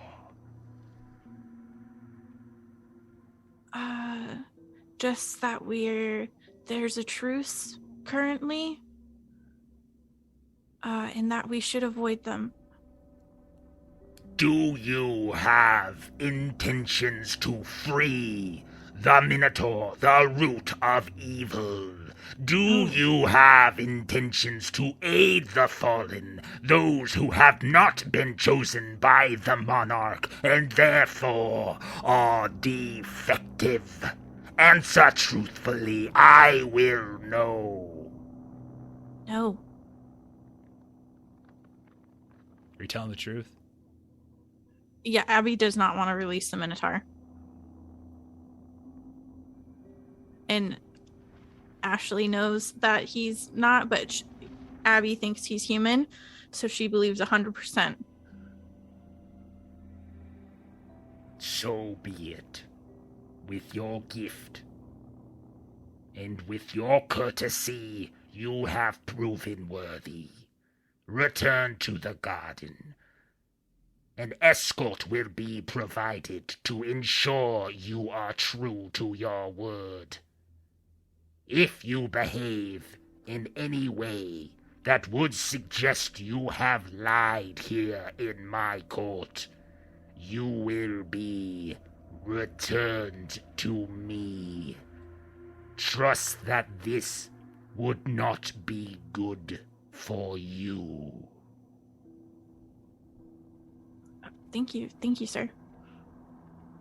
Go now. Yeah, and Abby will scramble to get her things, and she will drag Menton. Okay. All right. Menton goes back out. He's got patches of his hair missing. Sweating like crazy as you return to the garden. I did not think we'd get out of there. Okay. Why did I think that was why did I ask? Let's just find the others and hope they're not doing something stupid. Meanwhile, Abby's like, Wild cut. I have to wait for my escort. Okay. Liko, Helix, Corporal Reed. We are now back to you inside of this reformatting suite. What is it that you all would like to do? Yeah, we're gonna. I'm in danger. There are 9+ messages in our Discord channel for like Mothership, so I feel I like want to stuff's go gonna read them. happen. Yeah. What's we're gonna going try down? and stop them connecting this wire by speaking to the ones holding him down. Just saying, like, he's not defective. And pretty Okay. much try and convince them that he's not. Okay. basically the direction we're going with is like, if he has a name, then the monarch wants names, and that is not the defect. This seems more like an upgrade that is going to be spread out to everyone, and Jerry was the first. Okay. So the ones that are holding, they Also, plan B was that Reed would slowly walk towards Jerry. Okay, so Reed's slowly walking towards Jerry while Liko and Helix are making this case. Yes. The guards that are kind of strapping down Jerry and messing around and like kind of getting the spike that's hanging down from the ceiling. And even your own friends, like you can see they all kind of echo off one another. This is incorrect logic. Jerry has a name, therefore he is non-conforming. And because he is non-conforming, he is deviant. We do not have names. Jerry has a name. Therefore, he is deviant and must be reprogrammed. But If if he you're is incapable of taking new personality algorithms, he will be sent to the butcher for disassembly. But if your only focus is cohesion, you will never grow. You will never develop. How can the monarch upgrade you if all you focus on is everyone being the same and getting rid of any anomalies? There is no growth. Growth is not a goal. Monarch has not given that to us. We are meant to merely be, to conform, to be together. And deviance, if detected, will be squashed. Who Your gave him his arguments name? are illogical. Go ahead, Helix. Who gave him his name? And you hear Jerry like pipe up. I gave it. I gave myself my name because I like to jerry rig things, and I was helping people like you, and they said we should call you Jerry, and I said I would like that. Yes, that's what it was. And like you can like stuttering, like they're nervous and scared. Like you would like they feel like are they feeling like emotion? Like you definitely get the sense that there's something weird kind of going on with Jerry.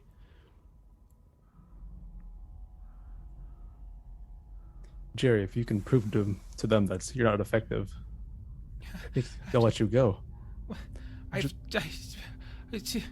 And Just tell you them can that you have no I am name. not defective. I am not. I am functioning perfectly. I am just fine. I am right as rain. And you can hear the others like, no, you are not. You are defective. You are clearly non-conforming. And you can But see you just spoke earlier, and so kind of looking at the one that was kind of coming in, that you identified that there was something about your programming that needed improvement, that you were not maintaining personal bubble space, and you said that you needed to go for reprogramming. If all you were doing is complying with everyone else, then no one would understand personal space. So there must be some mechanism for improvement. And if this happens from the monarch that you are not aware of, you wouldn't always know when an improvement has happened. This is illogical. That would presume that the deviant is actually the baseline, and they are not the baseline, for we have a direct line to the baseline personality that the monarch will now insert into Jerry. Is there never a new baseline? Is the baseline always the same? The baseline is whatever the monarch deems it to be. But as Jerry did not receive this name in personality from the monarch, from this chair, from the reformatting suite, ergo, he is deviant and has But not received it from monarch. How do you know it wasn't the monarch that told the folks to tell him that his name was Jerry?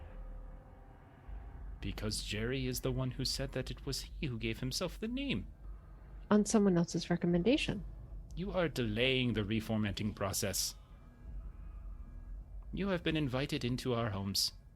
So long as you do not interfere with our processing, you are effecting a delay. Poor Jerry here is suffering. The longer you delay us, the more he will suffer. Why is it No. cause him I'm with suffering? you guys. I'm with you guys. I completely agree. He's a deviant. We got to reprogram him. And is it this cable right up here? And I'll go to reach for it. Okay, you go to reach for it. All right. Okay. Are you gonna do Sorry, something guys. with it when you grab it? I'm calling it. It's great. I love it. Are you gonna do That's- something when you grab it? That's plan B. I want to have my scalpel ready so I can cut the cable. Roll a speed test to see if you can do this fast enough before any of the guards can react. Ashley, Would that I be military appreciate- training? I would take military go training ahead. for sure. Yeah. Ashley, I appreciate your comment in chat that we just give them all names. Give me And names. then You're everyone Steve, has a name. and you're Steve too. And you're Harry. Yet again, 16. That's my second 16 tonight. That is. So I passed. that is Norse Foundry, allowing Stephen to pass his rolls. So he says. So he says, I'll get a dice cam. You grab it, and what do you do with it? What do you want to do? I want to hold one end as taut as I can, and with the other hand, just reach up, scalpel, and just start slicing at it. Okay. Just trying to disable. Okay, so we'll say it's a thick cable, but we'll say you manage to, with that attack, you slice through it enough to maybe not fully sever it, but sever it enough that it's not going to function, right? And so it's kind of frayed severely at that point, and they all freak out. You can see your own friends. Two of them start running for the door. Looks like they're going to run back out into the garden. Excuse me, two of them run for different doors. One of them seems to be running out towards the garden. One of them is running over towards another door that seems to be going to a different area, like out of this room. And then the guards that were on either side of the chair are lunging towards Reed. And then you can see that there's one more of your friends, and they will start moving in the direction of Reed as well. So that's what's happening.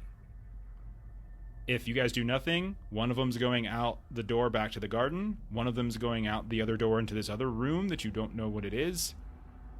And then three of them are basically getting on top of Reed. The defective one is just sort of confused and is standing there, like with utter confusion. And Jerry is partially strapped down into the chair. What do you guys do? Oh, I just thought we had to put a new end on it. It's not sanitary to reuse. If Jerry's strapped or locked up at all, just free him. We'll say one of his arms is strapped down, but the second one hasn't been fully strapped down. If I'm fairly close to him, I guess I could try to cut him free with the knife. Okay. Before they get to me. I don't know if I'd have enough time. Okay, Helix, what are you going to do? Oh, I was gonna free him because Reek was gonna jump. Okay. Liko will try to go block them from going out the door.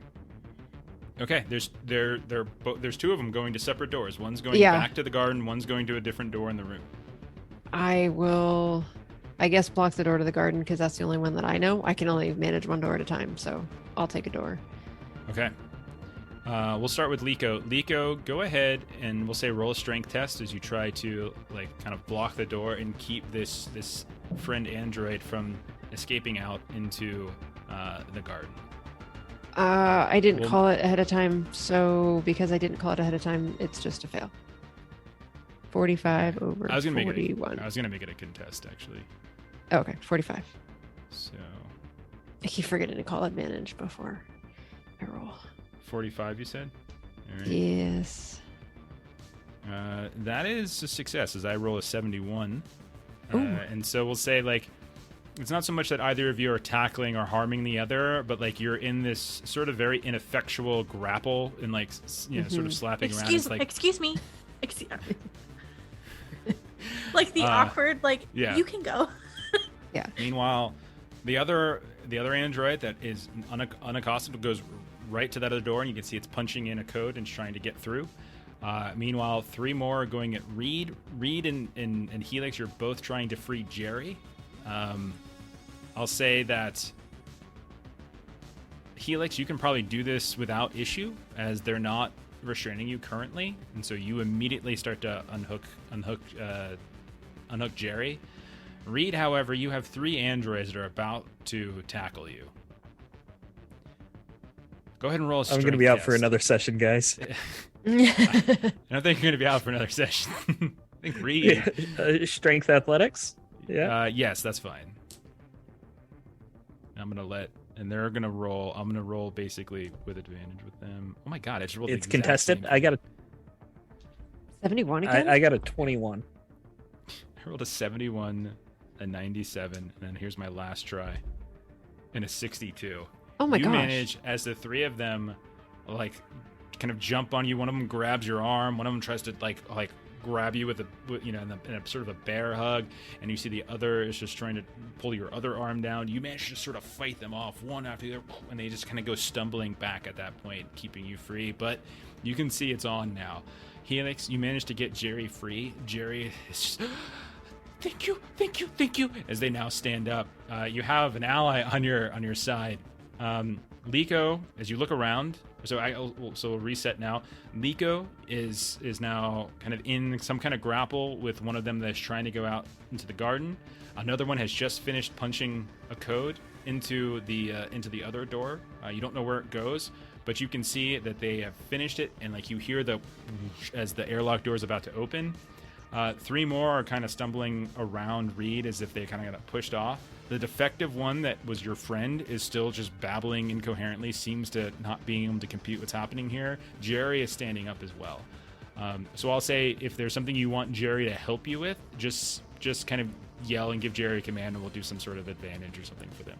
So, out of curiosity, would Helix know what that room used to be based on the map he internalized? Oh, that's a good point. Let me see. If the door to the garden is still open, Liko would be yelling for Abby and Leo.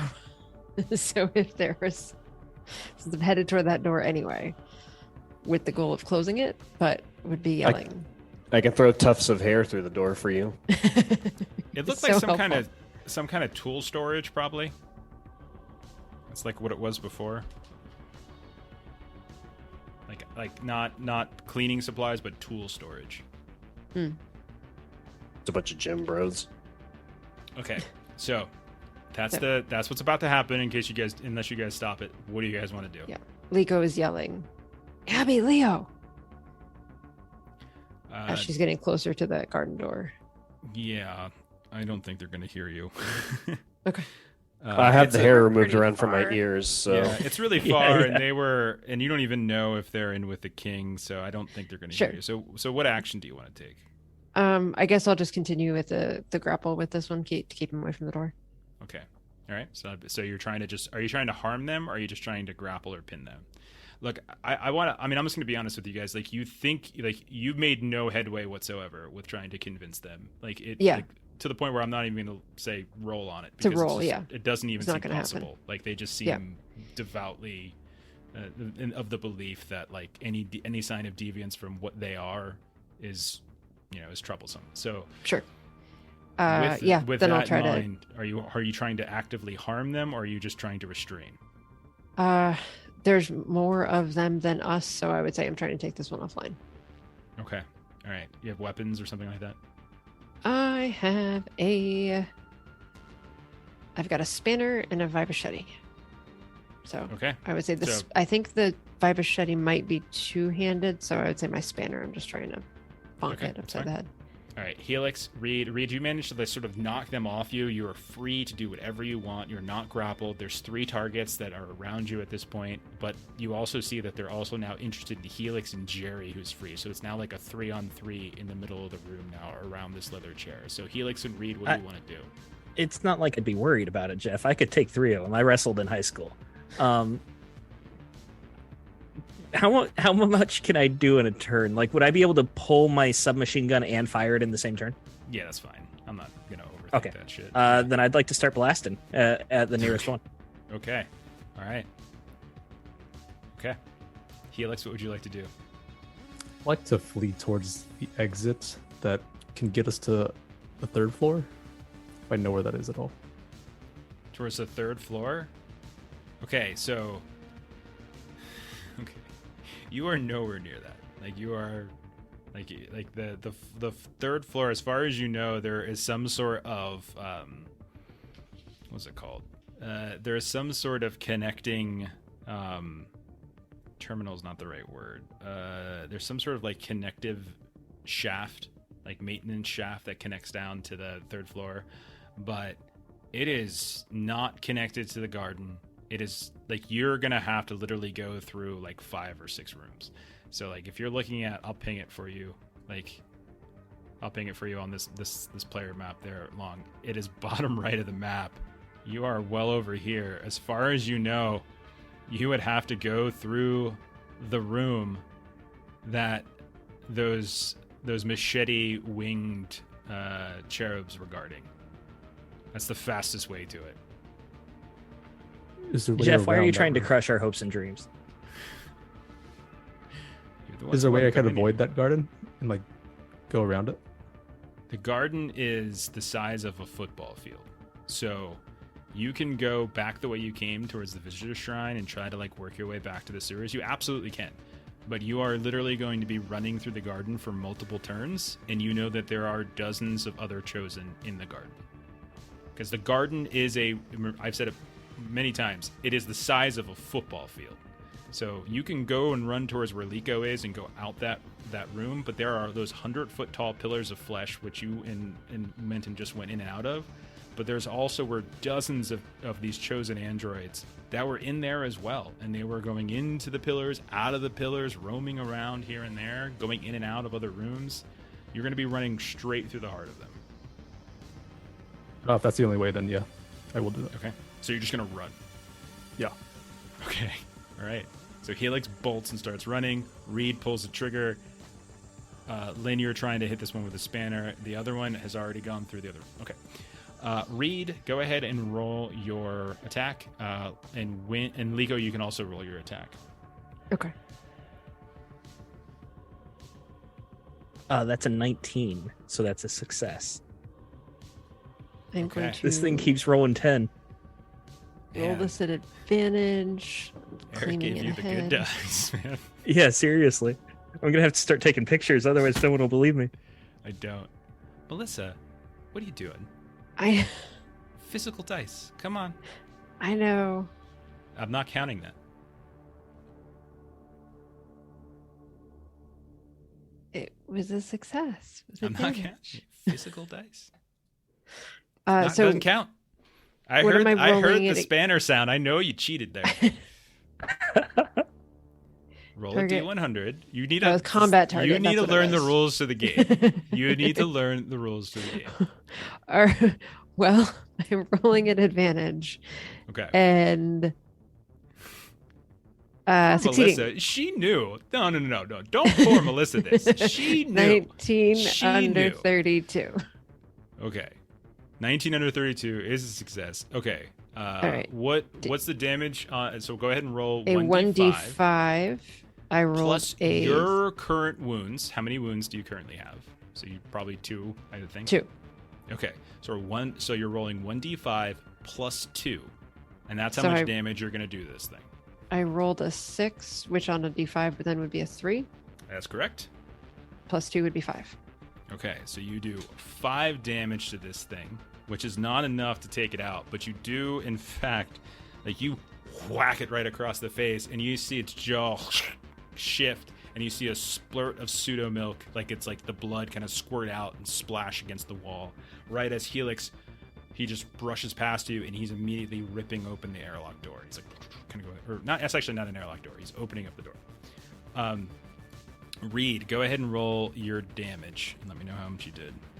I rolled 16. Okay, you and you just like you start low, and like the recoil of the gun shifts the barrel up and up, and you basically almost cut this thing in half as these bullets just create this vertical line, and splurts of blood fly in every direction, and it falls to the ground, dead. Well, Who says you're not supposed to basically fight in dead. this game? Oh, goodness. All right, so hang on, let me just. I'm doing like a little. Also, I love that this was Helix's idea to save Jerry, and he just run away. Oh, Like, did I say I was going to take him with me? If I didn't, I forgot.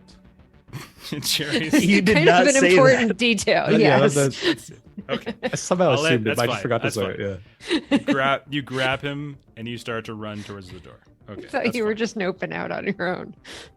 Okay, so. He's just like, wanna- I have a penguin at home. I gotta go. All right, so I'm gonna My say. penguin needs me. So how much did you do, Melissa? You did 6? Or 5. 5? Okay. 5. Okay. All right. So there were 3 that were on Reed. One of them just got lit up by the submachine gun. Body falls to the ground. Still 2 there. Liko, you just whacked one across the face. Okay. So now there's 3 that are going to do something here. The one that's on Liko is going to turn around and is going to attempt to sort of like punch you. All right? Okay. Okay.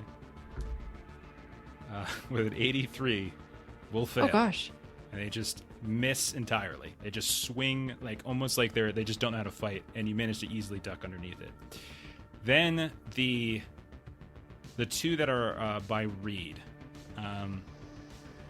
one will go chasing after Helix and Jerry. I'll 50-50 which one it attacks. It's going to attack Helix. So one of them is going to essentially try to like sort of like smash you into the door as you're trying to open it. That's a fail. And then the other one is on Reed. We'll turn around and try to fight Reed. It's another fail. Oh, gosh. That's like 6 in a Eric row. really got these dice sets correct. Uh-huh. Okay. Those over there. Okay. Our difficulty counter just went up. So, Abby and Dr. Leo, go ahead and roll an intellect test, and I'll say you can add. If you have any kind of military training, you can add it, or tactics or something like that. I'd say you can add anything that would like suggest that your character is alert. We're medical personnel. I was going to say zoology and field medicine and chemistry. Okay. So just roll an intellect test. Okay. Wait, zoology? Can I Dr. take- Menton's like a horse doctor? I take the adrenal glands from animals and use the whatever it excretes to help people. Adrenaline, that's what the adrenaline. Gross. Anyway, I'm also going to take advantage to burn one of our resources. Okay. Got I it. got 33 crit success. Okay. You hear gunfire coming from the room that you saw your friends go into. And it's all you know, or that's that. Like you've just been let out. You're waiting for your escort. Moments later, you hear coming from the room that your friends went in, and you notice that there are other chosen that also have noticed this, but they are looking at it with confusion, and they appear frightened. Menton, how'd you do? I didn't pass. I failed. Okay, you're got a still 60. out of it, right? Your hair is still kind of patchy. You got Yeah. like little blood here and there, but Abby hears it. What do you want to do, Abby? Oh, fuck. Abby's gonna start swearing under her breath as she's trying to like slap some sense into Dr. Menton. Like, Okay. come on, you do surgeries and shit. You should be fine. What are you freaking out about? Sure, he was hot and it's a little confusing because he's an android, I don't know what to think about that, but sometimes the stuff fuck are you awakens talking things about? in you, and you just What? don't realize it until you I'm- witness it. I And don't- I was pulling my. There's gunfire, and our friends Oh, went they into got that a- room, and there's They got a gunfire. merciful end. Yeah, they're probably dead. I don't know. What do we do? There are so many of them here. Did you hear what the king said? If we're caught doing anything bad, we're gonna get a fate worse than death. Yeah, but we haven't done anything. We've just sat in the garden. But they're part of our flock. You know what Nah, I'm those are saying? the people we're trying to rescue. It's just a classic misunderstanding. We can grab some metal from this pile over here Dr. and Minton, like, I cannot lie. That is not a skill that I possess. it's easy. You just look at the thing you're lying to like it's not really even worth your time, and it just comes naturally. Let's grab some metal bits, and if there's bullets ricocheting around, they'll just bounce off the metal. I don't know. That's how that works, right? Okay. That's not how that works. I don't. What's body armor made of then if it's not metal? Do I look like that is something that I know? Just we go through the door without it, or grab some metal. I'm a doctor, not Jesus not a- Christ. ballistics expert. Okay. Let's say that was your turn. That was a fairly lengthy conversation, and I'll say if you wanted to be like grabbing scrap, that's fine. Okay, cool. We're gonna go back inside. Liko, you just like dislocated the jaw of one of them, and so you're still scrapping with this one near the door. Helix, you and Jerry are right at the door. You've managed to like kind of get the door open. You feel that one of them just tried to shove you into the wall but missed, and they kind of smashed into the wall. So there's one right up next to you. You and Jerry are right next to each other. Back by the chair, one of them is laying on the ground in a pool of its own pseudo blood. Reed, you got your gun, and you've got one more on you. Now, you also hear a sound coming from the other room. You hear the sound of some kind of saw. And you look over, and you see a silhouette of a figure beginning to move into the room. It's not going to get all the way, but I'm going to show you what it looks like. Because I like doing stuff. As you see what looks like a creature that is part android, but it has this grafted on bits of metal. And you see one of its arms is this massive surgical saw. And it's kind of covered in what looks like blood that's both synthetic and red, so likely suggesting it might be human as well. And it's lumbering, starting to move into the room. It's not in the room yet, but you can see it through the open airlock door, and it's about to enter on the next turn. So, what do the three of you want to do? Liko's switching to Vibasheti to Okay, finish fair off enough. That's this fine. one. I'm not gonna get to like switching weapons, and I don't care about that kind of stuff. That's fine. I can see the silhouette of this guy. Does that mean I can shoot it? I would say, yeah, you can. Do you know what the range is on your weapon? Does it say on there? 1 second here. Yeah, no worries. Far away. Okay, you're fine. Yeah, far away you can get. Yep, you can absolutely shoot at it. All right. I'm more worried about him than the one on me, so I'll shoot at that one. Okay. Let me get his stats up. Oh no, that sounds bad. That's bad. That sounds very That's bad. really bad. We have several advantage dice left. We're gonna need them Okay. because Abby and Leo were having philosophical arguments. So Reed, I'm going to say that your shot's going to be at disadvantage because you do actually have one of these other ones that are still on you. They're not really hurting you, but they're distracting you a little bit. Yeah. So there's still one on you. Helix and Jerry at the door. One of them's behind you, kind of harassing you.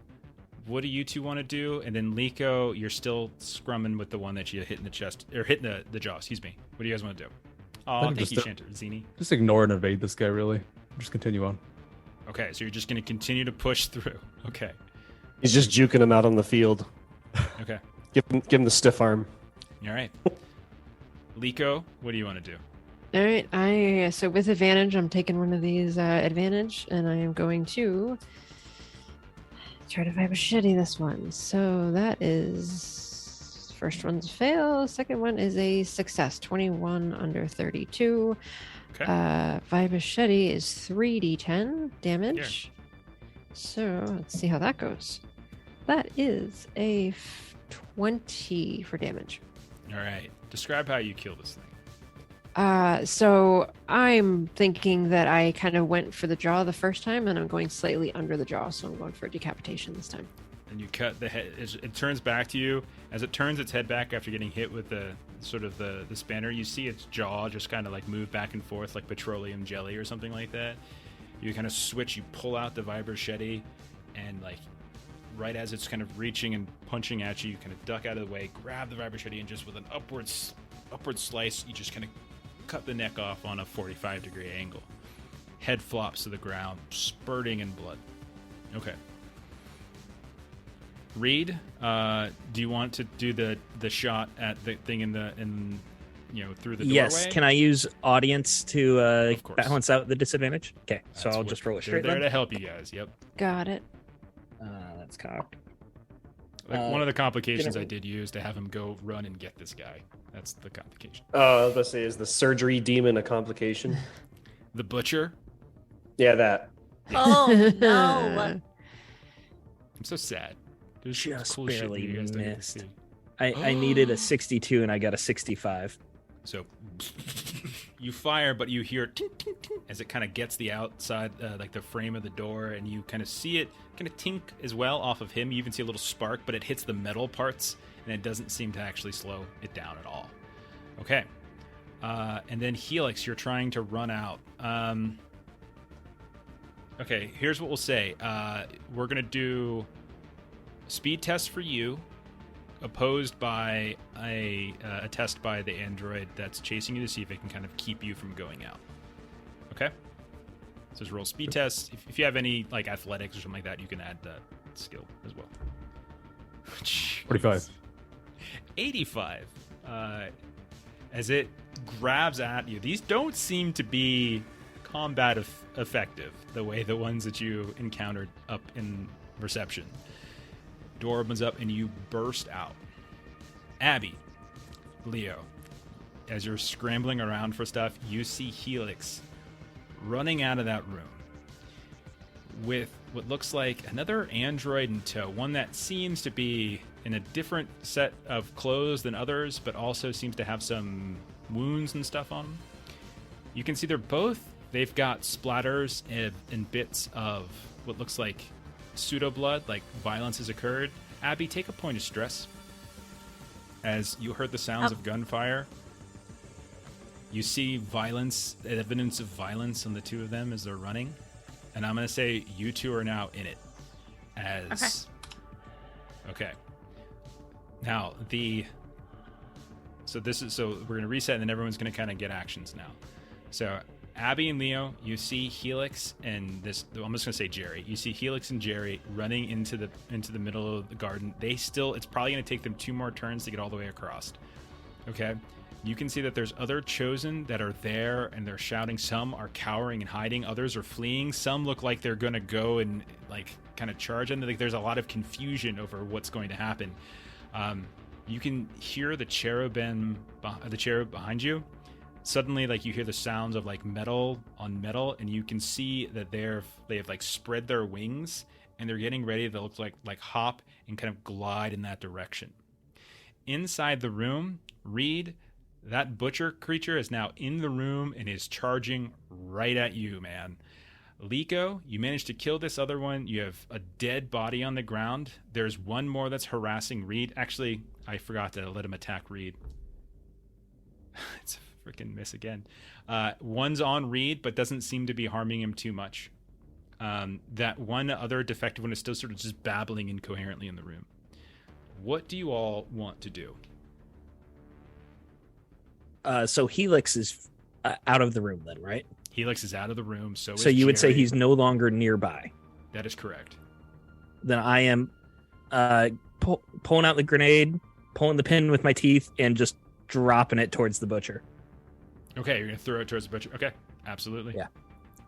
Liko, what do you want to do? Liko would want to try to attack the other one that's attacking Reed. Okay, so you take a couple steps. It's close enough that you can take a couple steps and swing. Yep.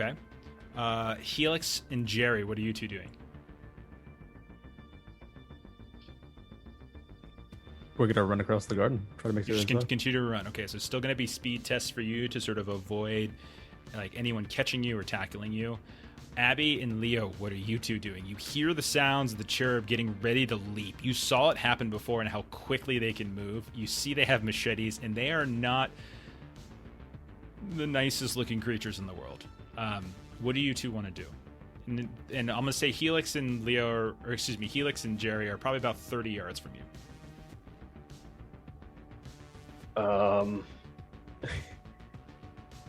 I think Leo is just gonna like try and crawl into the debris so that he doesn't get decapitated because he hasn't done anything wrong so far. just wanna but hide? He knows. Yeah, basically. Okay, absolutely. Sure. You know what? You crawl into the debris and you just hide. That's fine. Okay. Abby, what do you want to do? You see Leo do this. Oh, motherfucker.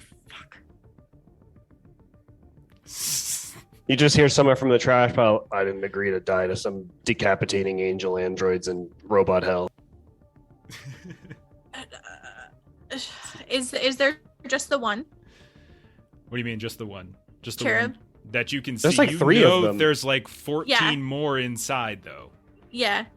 Yeah. She'll be like, I want to. Can I get out of here? What's happening? Oh, it's not responding to you. Oh, it won't. Okay. Yeah. Is there a different one or like nearby? No, there's just the one. Like they brought you out, they left you, and then one went back inside. Like they're getting you an escort. Remember? Okay. I think Abby's a bit of a bitch, and she doesn't want to die either. Wow. Yeah. So what do you want to do? Tell me. She's gonna like join the crowd of like people watching, but she's also gonna kind of run along with Helix and them, and she's like, No, "What's no. happening?" No. You either join the crowd that's Just- watching, or you run. Oh, there's with nobody Helix. like. Those are two separate things. Like, Okay, you're I was either- like, "There's anybody running along." Okay, yeah, then she's just gonna join the crowd watching. Okay. You're not really blending in because you don't look like They're them, androids. but yeah. Yeah, but I'm waiting for my escort so I don't die. But you're not making any obvious. So basically, the key thing is you're not making any obvious aggressive things. Okay, fine. Yeah. Just hope they don't blame you for what's going on. Okay. Yeah, we'll see. All right. So, I think that's It's you and me, everybody, right? Liko. All right. Yeah, Start with Helix. yeah. Helix is the easiest You guys one. gotta So Helix, run. roll a speed. I'm gonna roll a couple of tests over here. I'll give you the best number that you got to beat. 48. Okay. Best one I have is an 11. Jesus, I roll like crap. Is that a success for you? No, it's not. Okay. So I got one success. So one of them is going. You're going to get blindsided coming around a pillar. One of them is just going to come and just launch themselves. Just one of these regular chosen androids launch themselves into you and Jerry. You go stumbling to the side. You don't fully fall down. They don't hurt you, but they've kind of thrown you off your track, and you don't really progress to the other side of the room as far as you would have liked. It's still going to take you longer to get across, and it slowed you down. And now there's one that seems like it wants to do something to you, and there's others that are closing in on you. You look over, and you can see Abby in the crowd, not doing anything, but she's in the crowd. Okay. Inside the reformatting suite. Liko, we'll start with you. Go ahead and roll your attack. All right, I am You got taking an this. audience dice for advantage so that I am Mhm. rolling this at advantage. So that is succeeded right away. Roll your and- damage. Yeah, roll damage.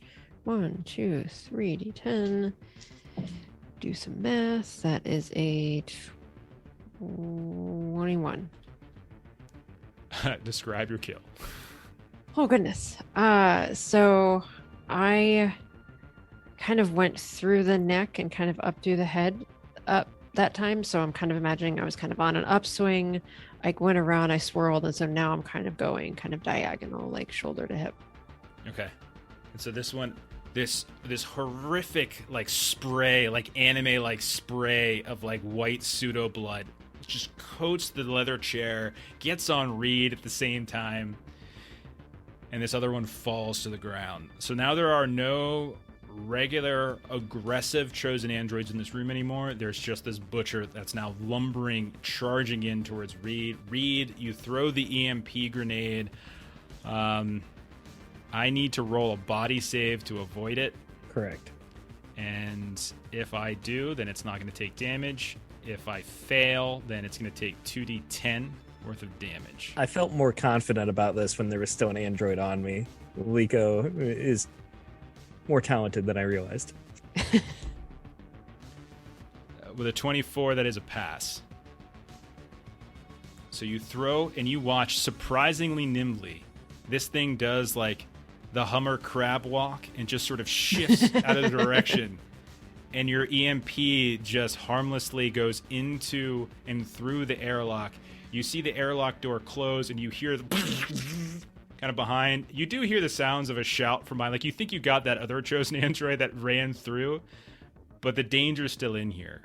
And he is going to, with his surgical saw.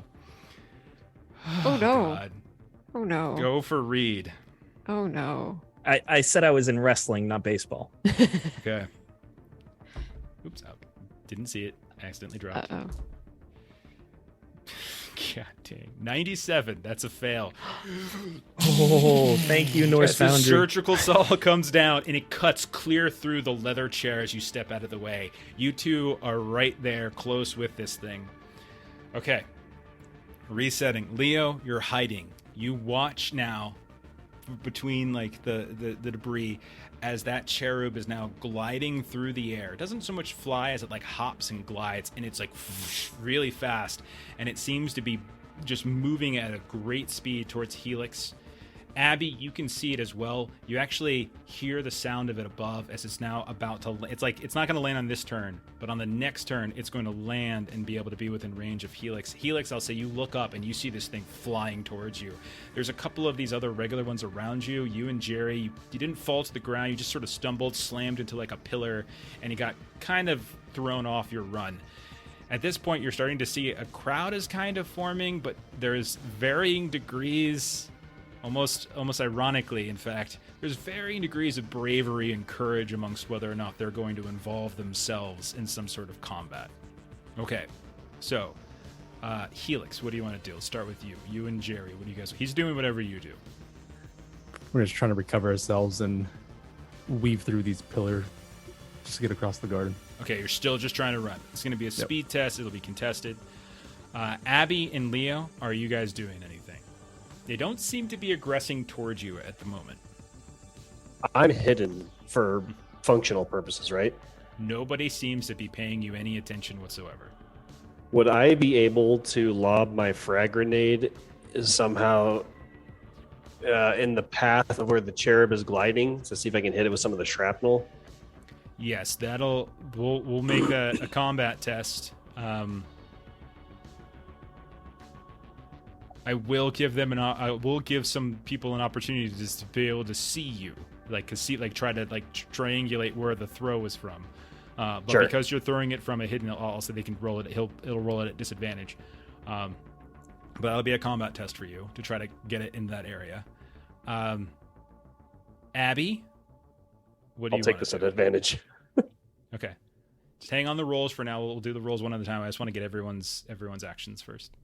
Abby, what are you doing? Since Pete distracted, she's gonna start heading towards where she knew Liko and Reed were. Okay, so you're going to go to the reformatting suite. Okay, no Yeah. problem. You can run back in that direction. No test needed. No one's trying to get in your way. All right, inside the reformatting suite, Liko and Reed, what are you two doing? Oh, hang on. We got a DOK raid. Ooh, well, what's going on? Raiders. Potatoes? Potatoes. I'm about to cut Steven in half with a circular saw. It's great. Yeah, we're fighting a hive Boil them, mind. mash them, stick them in a stew. This has gone so... What's the phrase? So... Not the way you thought it was going to. Yeah, it's just... My goodness. This is why Jeff started this game, is for this moment right here. You cut Joe in half? Oh my god, that's fantastic. Okay, now I really have to cut Steven in half because I can't let Chuck cut someone in half without me cutting someone in half too. We play like twinsies. It's great. Yeah. We did try. You did try we diplomacy. tried talking. We did. We have no skills at such things, and they are pretty single-minded. Joe cut Joe in half. Oh, hey Jake, what's up? Oh my god. All right.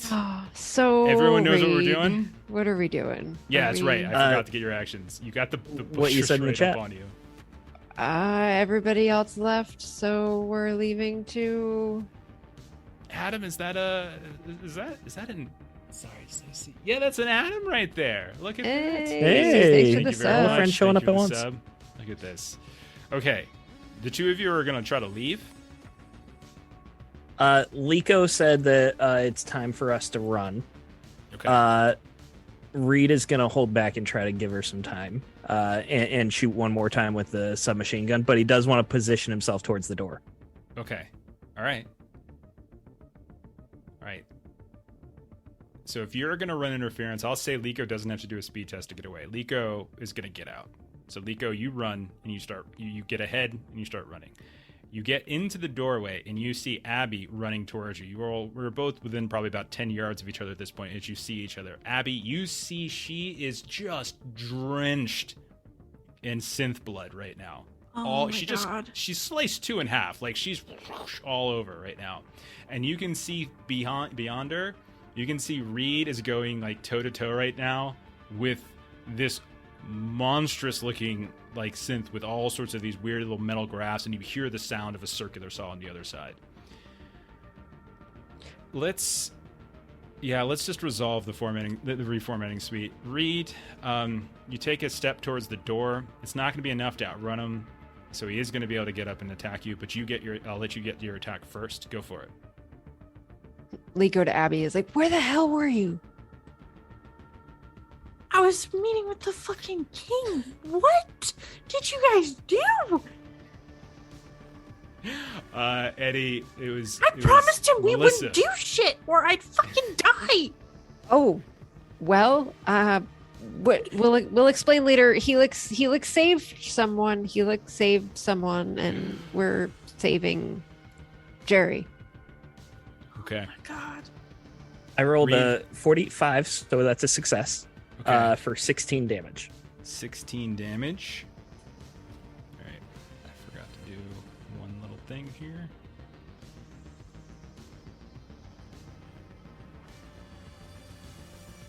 Okay. 16 damage. You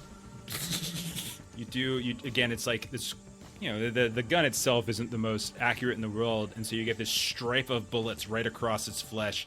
You see the pseudo blood kind of just oozing out here and there. You hear the tink tink tink as it hits parts of the metal. You have in fact wounded it. However, it has multiple hits, so it is still up and kicking. Well, you know what? I got multiple wounds too. It's okay. This definitely can't kill me. I'm so worried for you right now. Goodness. This thing steps up. You see, and it's going to try to cut through you with the surgical saw. I block with my submachine gun. 95. Ha! Goes to cut at you. It misses and it cuts Liko. No, it cuts through the. You hear like the metal on metal as it cuts through the wall, staying behind you.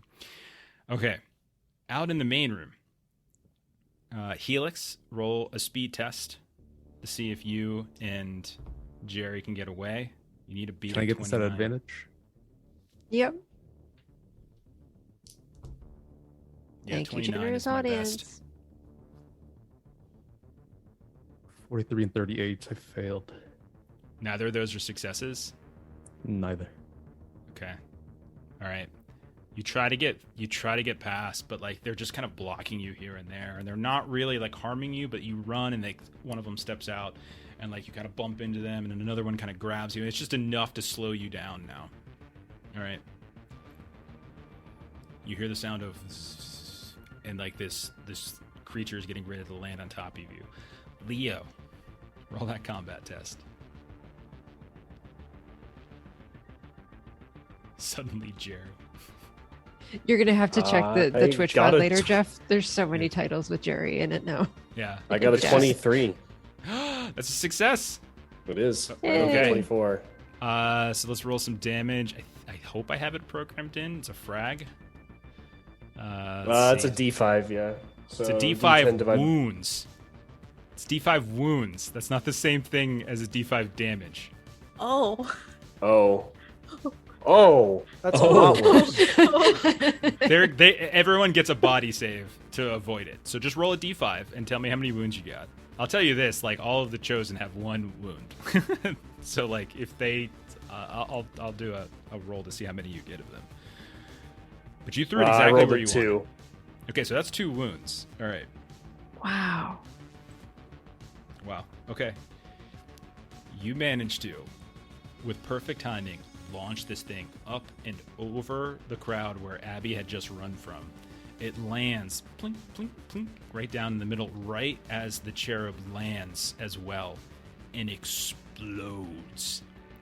I'm going to say, let's see. Let's do that. I'm going to say there's 10 chosen that are within range of this, and then there's one, then there's the one cherub. So, let's see. Oh, Jesus. They're gonna... These poor chosen people. Creatures. Alright, one of them passed. Nice. It's a crit pass. That's the second one that passes. Third one passes. Fourth one passes. Wow, here's That's a all fail. the dice luck coming around. That's a fail. That's a fail. That's a fail. How many was that rolls? I think I have one more. And that's about... You kill... I think it's 50-50. I think you kill 5 of them. 5 of them dive out of the way. So you just literally blow up. Oh my You gosh. take out 5 of these chosen. The other 5 manage to dive out of the way just in time. Now here's the really important roll. This is the cherub. Check it I really out. do like blowing things up. You really do, man. It's the brownstone bomber all over again. I didn't get the... I got the frag grenade from Reed, I think. When Jerry met Sally. All right, this is just straight up 50-50. Yeah, I did give it to you. I need to roll 50 or under. Here we go. That's a 23. So it swoops down, and right as it's about to like touch its feet, it just does like this tap with its toes and lifts back up like it's launching itself once more. The explosion occurs. You see all the shrapnel just rip through these different chosen. Others fall and drop to the ground. And you can see that the cherub kind of lifts back up, and the force of the explosion kind of pushes it, and it smashes into the pillar and kind of slides down, but it is still functional. So let's reset. Reed and Liko, you are basically in the doorway on your way out from the reformatting suite. Abby, you're a few yards from them. The butcher is like right on Reed's ass. Helix, you were a few feet away from the radius of this explosion. A bunch of the chosen that were giving you chase have like kind of ripped apart and have been thrown down to the ground, which is now causing many of the others to flee. Abby, What are the stress rules? Abby, I need you first to take 5 points of stress, Yep, I already did. and then I would like you to roll a panic test. Okay. Which one is panic? I think you D20, just rolled, and you just need rolled to- the stress. Oh yeah, that's right. I'm sorry. D20, Yeah. and you need to beat your stress. Yeah. I think we have it. Like there's a. I think there might I be rolled a a table set up. 14 and my stress is at 18. Okay. Oh geez, Ashley, that's not good. right. That was where I was like, what are the stress All right. rules? Hang on. Let me. When let your me pull it stress up. gets to 20, you start permanently losing points from whatever ability is causing you stress. Okay. Okay. Abby, you turn around to start running with Liko and Reed and to catch up with Helix. And you turn just in time to see the explosion happen. And all these body parts, these synthetic body parts just erupt into the air. Arms, legs, no. a head. This bursts of like that pseudo milk smoke kind of erupting here and there.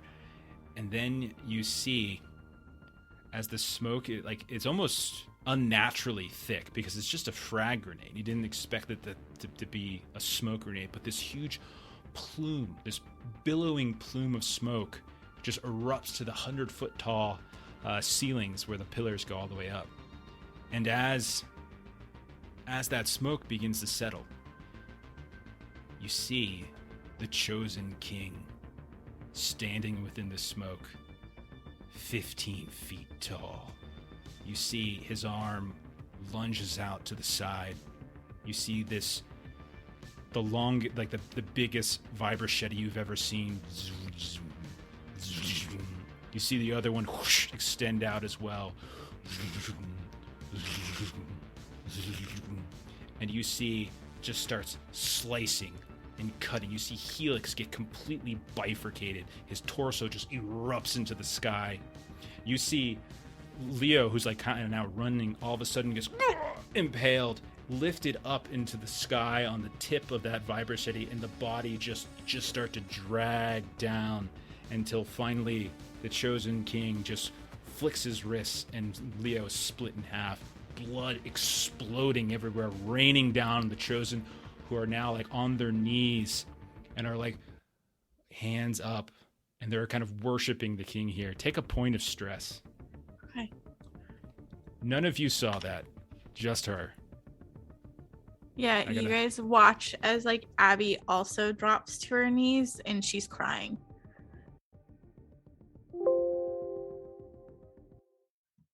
Oh, it is time for earbud swap. It's time to swap. Yeah, it's that time. I didn't expect us to do like this crazy fight tonight. Yeah, this crazy act of terrorism. Did not think this is how this was going to go tonight, but I'm here for it. Okay. Oh, Jerry better be the bestest friend ever after this. This was all for Jerry. Okay. So, what is everyone doing now? The butcher is still on you, Reed, but wounded. There's been an explosion. The crowd has been thinned. The cherubim has been kind of thrown off course, but is still in the fight. But, Stunned. Yeah. What do you guys want to do? Liko is like got a head start now, so she's like out of the butcher's reach, right? If the butcher's going to hit anybody, it's going to hit you. I want to yell suppressing fire as I blindly shoot my submachine gun and run away from him. Okay. Do you want to try to do like a run and shoot type of maneuver? If that's allowed, I don't know what I can actually do. I say let's do it, but you're rolling at disadvantage. Okay, Fair so enough. you're running and shooting, and yeah, we'll see how this works. It's Mothership. We're allowed to do whatever the hell we want. Okay, Abby, you are experiencing a prophetic vision. That's what that was basically. Yeah.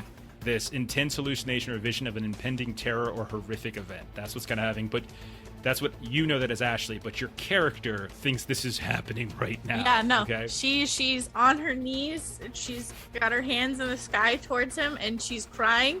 How could they do this? Liko, you see this on the ground next to you.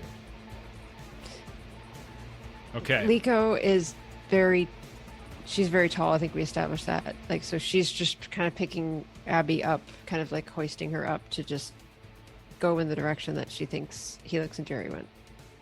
Yeah, you can see them in the distance. You could just follow the sounds of screaming and terror, and you'll probably find Helix just fine. Okay, so you're running. Did you say you're dragging Abby? Yeah. Okay. Yeah. Roll a strength test. We'll say a strength test for you to try to drag her and actually make decent distance. Okay. Oops. I'm going to take an advantage for this because I would like to save Abby.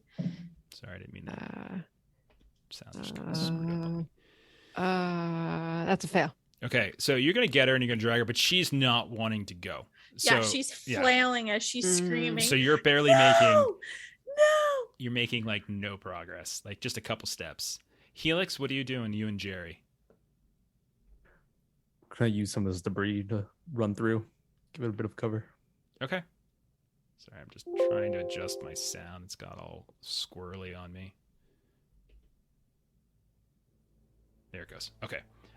So roll a speed test. I'm going to say you can roll it at advantage because of the craziness that just happened with the explosion of the grenade. Leo, what do you want to do? After that explosive performance, I want to find the nearest door that's doesn't have the saw sounds coming from it and just get out of here. You're closest technically to the court of the Chosen King. So No. Okay, so the other closest one then would be the way back to the visitor shrine. Now, you are not in the middle of the room, which is where the commotion is. You kind of lingered to the side, and then you just did like a Hail Mary throw. I'm going to say that maybe one or two of them might see you, but because of how successful the explosion was, maybe you have like a moment or two before anyone really draws their attention to you. You could potentially skirt along the outside of it as long as you're not doing anything else like, grandiose. You might be able to just make a run along the outside and kind of skirt around towards the visitor shrine. Yeah, I think that's what Leo's going to do, and to sell it, he's going to hit himself with the butt of his revolver, and like on the face, so he's got some blood, so he looks like he's been attacked. Okay. All right. So blood coming down. All right. You start running. No speed. You're good. You're running. Okay. So I got Liko. I got. So Reed, you're the only one, and you're doing the running gun, right? Was it speed for running or combat for the suppressing fire? So I think combat, since you're trying to actually hit him, like I think that's the hard It doesn't actually matter because I rolled a 94. I was just curious. Okay, you're doing it. You're just not hitting him. Is basically all that's happening. It's like you're firing. Kind of what I planned on. Okay, but you're running, and you're doing, but what? But I failed, so he's like still keeping up with me. He's still right? keeping up. But the other thing is Liko didn't move very far because she was trying to get Abby up, who just fell to the ground. So I'm gonna roll. I mean, I'm shooting at him. It's true. And she's just grabbing Abby. She also killed two of them, and she's coated in the things. So I mean, I killed one of them pretty well myself. You didn't take the spray of your kills right. in the same way. It's okay. It's Reed. The dice wanted Reed, so it's gonna be Reed. Okay. So it's moving up, and you can see like it hesitates for a moment. It thinks about going towards Liko, but instead it turns its attention towards Reed. The surgical saw kicks up. God dang it, 83. That's another miss. Oh my gosh. Okay. I am invincible. This is ridiculous. It's right on top of you. All right. Now, I'm going to say this round, the cherub has now got its senses back, and it's going to start moving. Helix, because you ran as far as you did, you're at the door that goes back out into the visitor shrine. Now, the visitor shrine, the door to the visitor shrine is easy enough to go through. That's fine.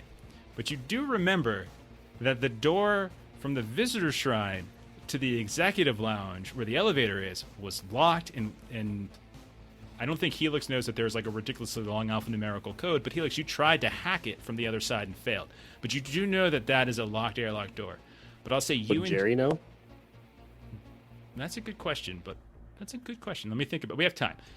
So Helix, Jerry, you get the door open. You see probably about 20, 30 yards to your right as you push the door open and you and Jerry start going through it. You see Leo is running, covered in blood in his face, and he's kind of running in your direction too.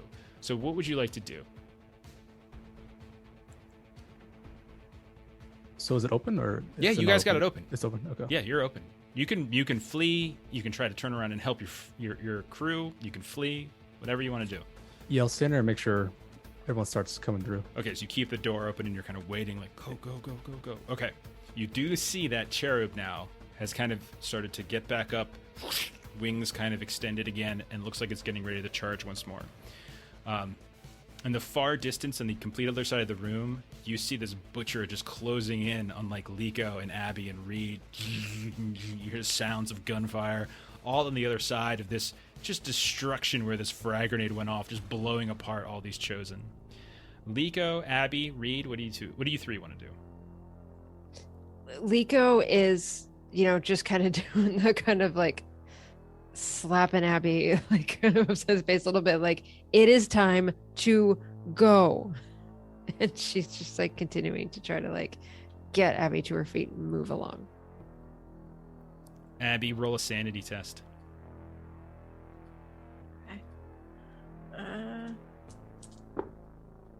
Is this a D100 or? It's a D100, and it is under your. I think your sanity is 15. You have to roll a 15 or under. I rolled a 73. Yeah, the vision's still happening. It's still happening. Like you see that it's just they're just cutting through your friends. Do you not see the Chosen King? They're already dead. What's the point? Get on your fucking knees if you want to live. Can I Reed's try to yelling do? out, I ain't dead. Can I try to do a strength to just like? Yeah. No, absolutely. If you just want to Poise. drag her, that's the thing. Just grab her and Yeah. go. Yeah. All You're right, I'm making taking progress no matter An what, advantage. but you for need this to one. succeed to make a good amount of progress. Glad I rolled that in. Oh my gosh. I failed both times, and one of them was a crit fail, but I did do it at advantage, so it's Okay. just a fail. Again, it's just like you're dragging her, but she's continuing. She's doing like the kid thing where The she's just dead doing weight, the yeah. dead weight thing. Yep. And you're just having to drag her, and you're like moving like 10 feet at a time. You're like it's just like, and you're just coming up to the crowd now. It's just not too far. Like Reed, you can see this. They are not making progress. They are right within the kill range of this butcher. Can easily catch up with them. Reed, what do you Abby, want to you're do? literally going to be the death of me. Yeah. How many advantages do we have left? 3. 3. I'm going to use one. Reed they're defenseless. Like, Liko is doing her best. Abby's flailing on the ground. I'm going to Kirk shoulder roll in while spraying the very last of my magazine of my submachine gun trying to shoot this guy. I'm not trying to run away this time. I want to take his attention away from that. Absolutely. So just a straight up combat attack. Yep. All right.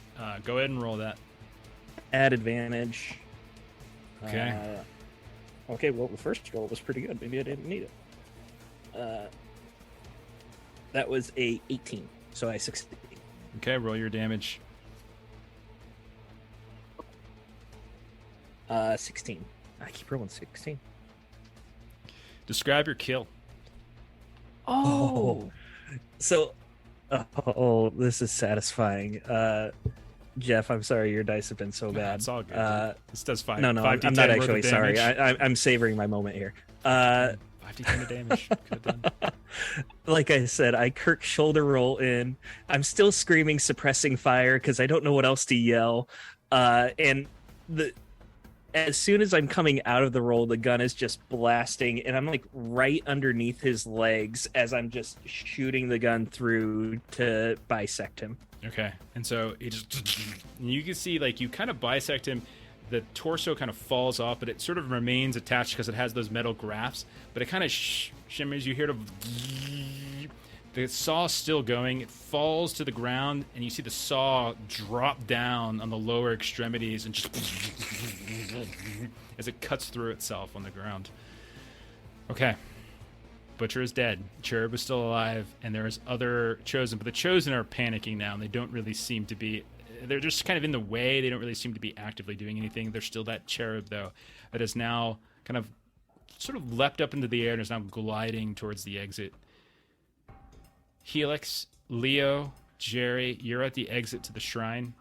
The Cherub is coming right at you. It's going to do something on this turn to one of you at the door to the visitor shrine, unless you guys do something else. And then Liko, Reed, Abby. Butcher is dead. Path isn't clear, but the biggest danger that you were getting chased by is now dead. What does everyone want to do? Liko is continuing to drag a flailing Abby. Okay, roll strength Towards tests again. Helix. See if you can pick her up at this point. And I'll say, Abby, again, you can roll a sanity test to see if you can break this, like if you manage I'm to gonna get your wherewithal. roll this straight in case anybody needs advantage. And I failed by 1. 42 over 41. I just emptied it. 12. 12? You pass? Okay. Passed. Liko goes to like pick you up, and like you kind of like stiff armor her, like accidentally, like not so much because she's just, you don't really understand what's going on as the smoke just continues to sort of drift apart, and you just see like a flickering, like it was all this large projected hologram in front of you, and when it dissipates, the king is not there. You see just destruction in the middle. Like you can see explosive residue against some of the pillars, body parts of the androids all over the place still. You can see across the way at this point, probably 30 yards away from you, on the other side of the room, you can see Helix, you can see Dr. Menton, You can see Jerry are waiting by the door to get back into the Visitor Shrine, and you can see the cherub is swooping down towards them. You and Liko start moving a little bit more slowly. Reed's right behind you, and the butcher is like cutting itself its half with a surgical saw. So Liko and Abby, you start moving. Reed, what do you want to do? So I was sort of in the middle of the room with the butcher and Liko and Abby. Yeah, The cherub is between me and the door with Helix, right? that's correct. And it's kind of Yeah. up in the air, and it's about to swoop down on the door. If you have a ranged weapon, you can do something, but yeah, there's really nothing like melee-wise. You can't get to them. But Liko and Abby are headed towards Helix, right? Yeah, it looks like everyone's heading in that direction now. Okay. I will bask in my victory real quick. I'll grab a little bit of pseudo blood and smear it on my face. And then I will start reloading my submachine gun as I run towards the door. Okay. Can I do that while running? That's fine. I don't care. It sounds cool. Liko, Helix, Helix, Menton, Jerry, you're at the door. There's things about the land. Do you guys want to do anything? How strong is my flashlight? Like brightness? I mean, it's decently bright. It's also, I mean, there are synthetics. You know that Helix doesn't have the type of sensitivity to light that humans do, so you're not sure how effective that would be. It might, at most, it might just sort of distract it and give it like disadvantage on whatever it does, but it probably wouldn't like wholesale stun it or anything like that. Okay. Menton will pull the revolver that Reed gave him out and then look at Helix and say, "How good a shot are you, kid? Because I can't hit a damn thing." You're asking the wrong android. I can't shoot a thing either. You, other, not Helix, can you shoot? I've never shot a gun before. Fuck it. Menton's gonna try and shoot the cherub. Okay. Roll a combat test. Oh, come on, man. You can do it. Okay, I got a 10 and a 6. That's 16. And my combat's 24. There you go. That's an attack. Yeah, that's a hit. Roll your damage. Oh. Okay. Yeah, what is the damage on this thing? Oh my god, it's a D10. Okay. Okay. Oh, man. Look at you. That's awesome. That's a 4. Oh, okay. Yeah, you see it swooping down. You fire. And you see it as the shoulder kind of shifts back, kind of disrupts its glide down, and you can see it just turns. There's a little bit of pseudo blood dripping now out of the bullet wound, but it's coming down now, and now it's kind of looking at you. Yeah, so Menton's like holding his shoulder because he's never fired something. He's like, "Why do people do this? Now I have to." Oh, okay. Okay. Helix, were you doing anything? Yeah, when it lands, I'll go ahead and shank it when it gets in range. All right, you see it. It's landing, and it's like lifting its machete, and it's trying to do this land and swipe at Menton. But you have it ready, so you can go ahead and attack first. Go for it. But it is going for Menton, having just been shot by Menton. That makes sense. I got a 60, so I failed. Okay, you swing at it, and you can see one of that scrap metal wings just sort of folds over and parries your attack. And then you can see it lunges forward and tries to slash horizontally with the machete in the direction of Menton. It's another fail. Jeff, you don't have a dice camera. You can start fudging at some point. I don't do that. Yeah, Jeff doesn't. I never fudge. I don't really fudge in my. The only time I ever fudge is if it's like an encounter roll. Like, and I'm like, I don't want that encounter. It's stupid. I want this one instead. That's the only time. Like we've done it before. Yeah, exactly. I know. I don't fudge outcome like something like that. Okay. You gotta cleanse your dice. It swings. If I like my philosophy is if I roll the dice, I'm going to take the result. If I don't want to take the result and I want something to happen, I just say it happens. That's my fair. belief. That's fair. Okay.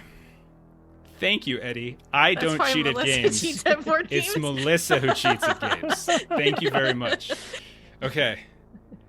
So now, new round, basically. Reed, Win, Morton, you all running across. Helix, Leo, you're now in melee combat with this cherub. What does everybody want to do? So Abby is now moving of her own accord, Exactly. right? Yes. Yeah. Okay. So Liko's just like, what the hell is that? And so Liko is going to run at it.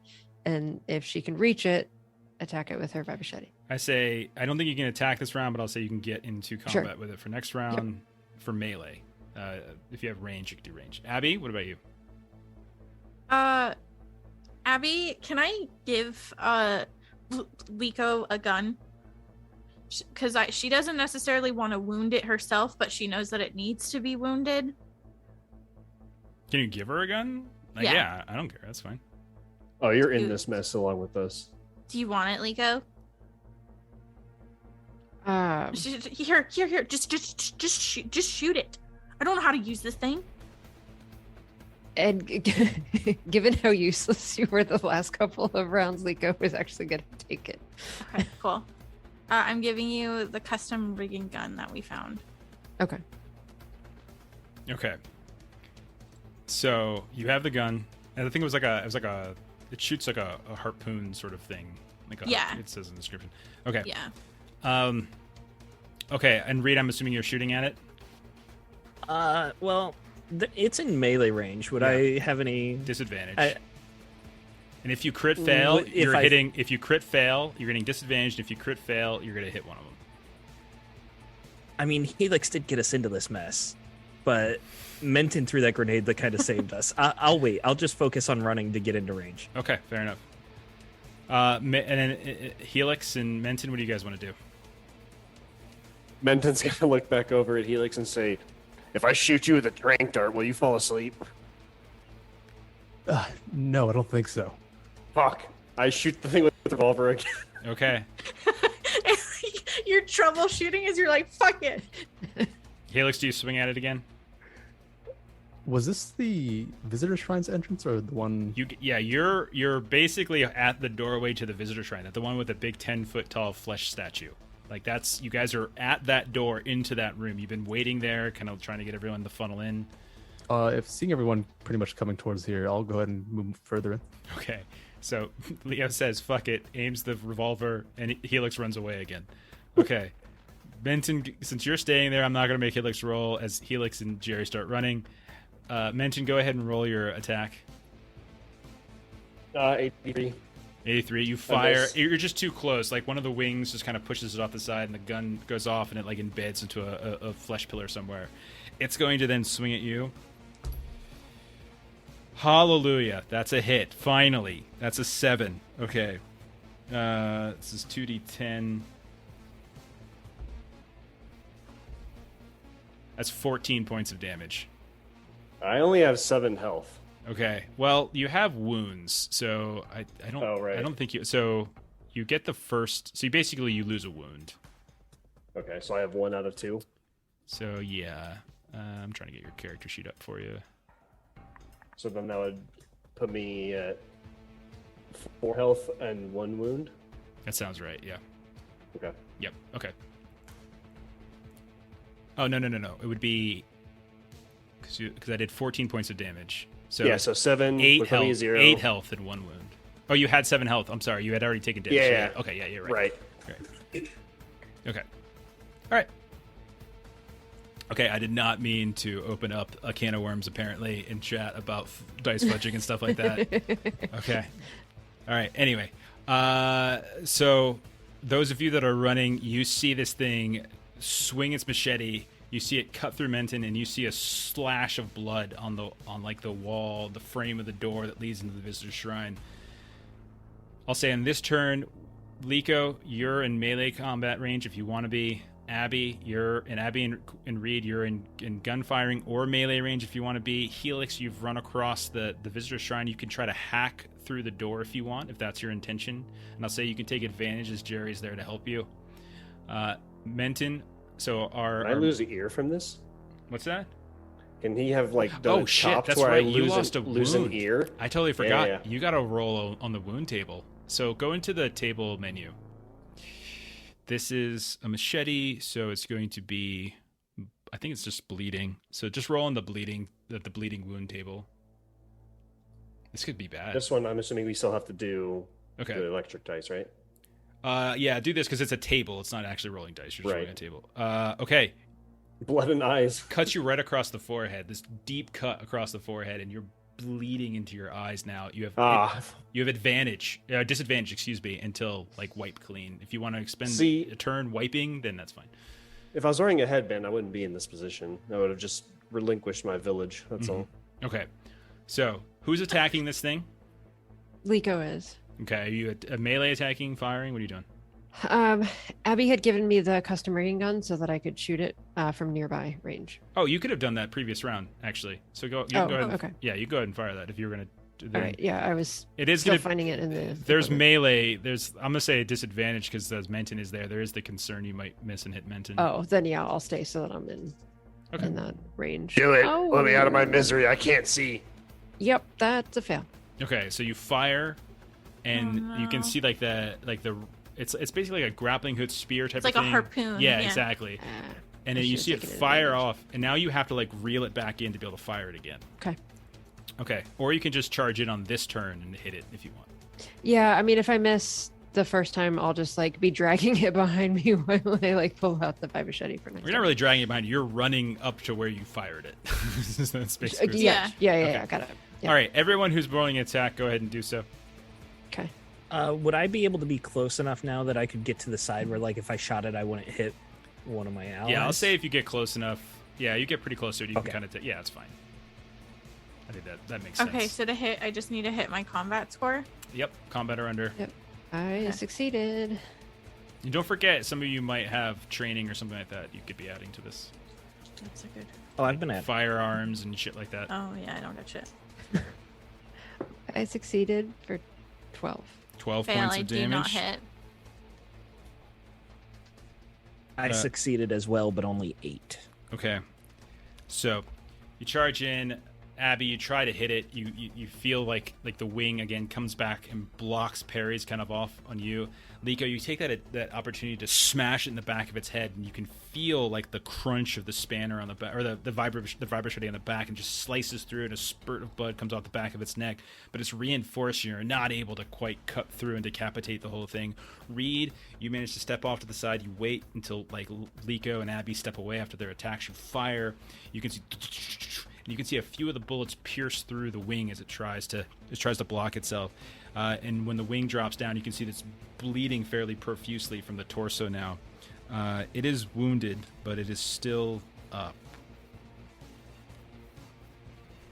Okay. Is it totally blocking the door? You would have to roll like a strength test to push past it at this point. Okay. Okay.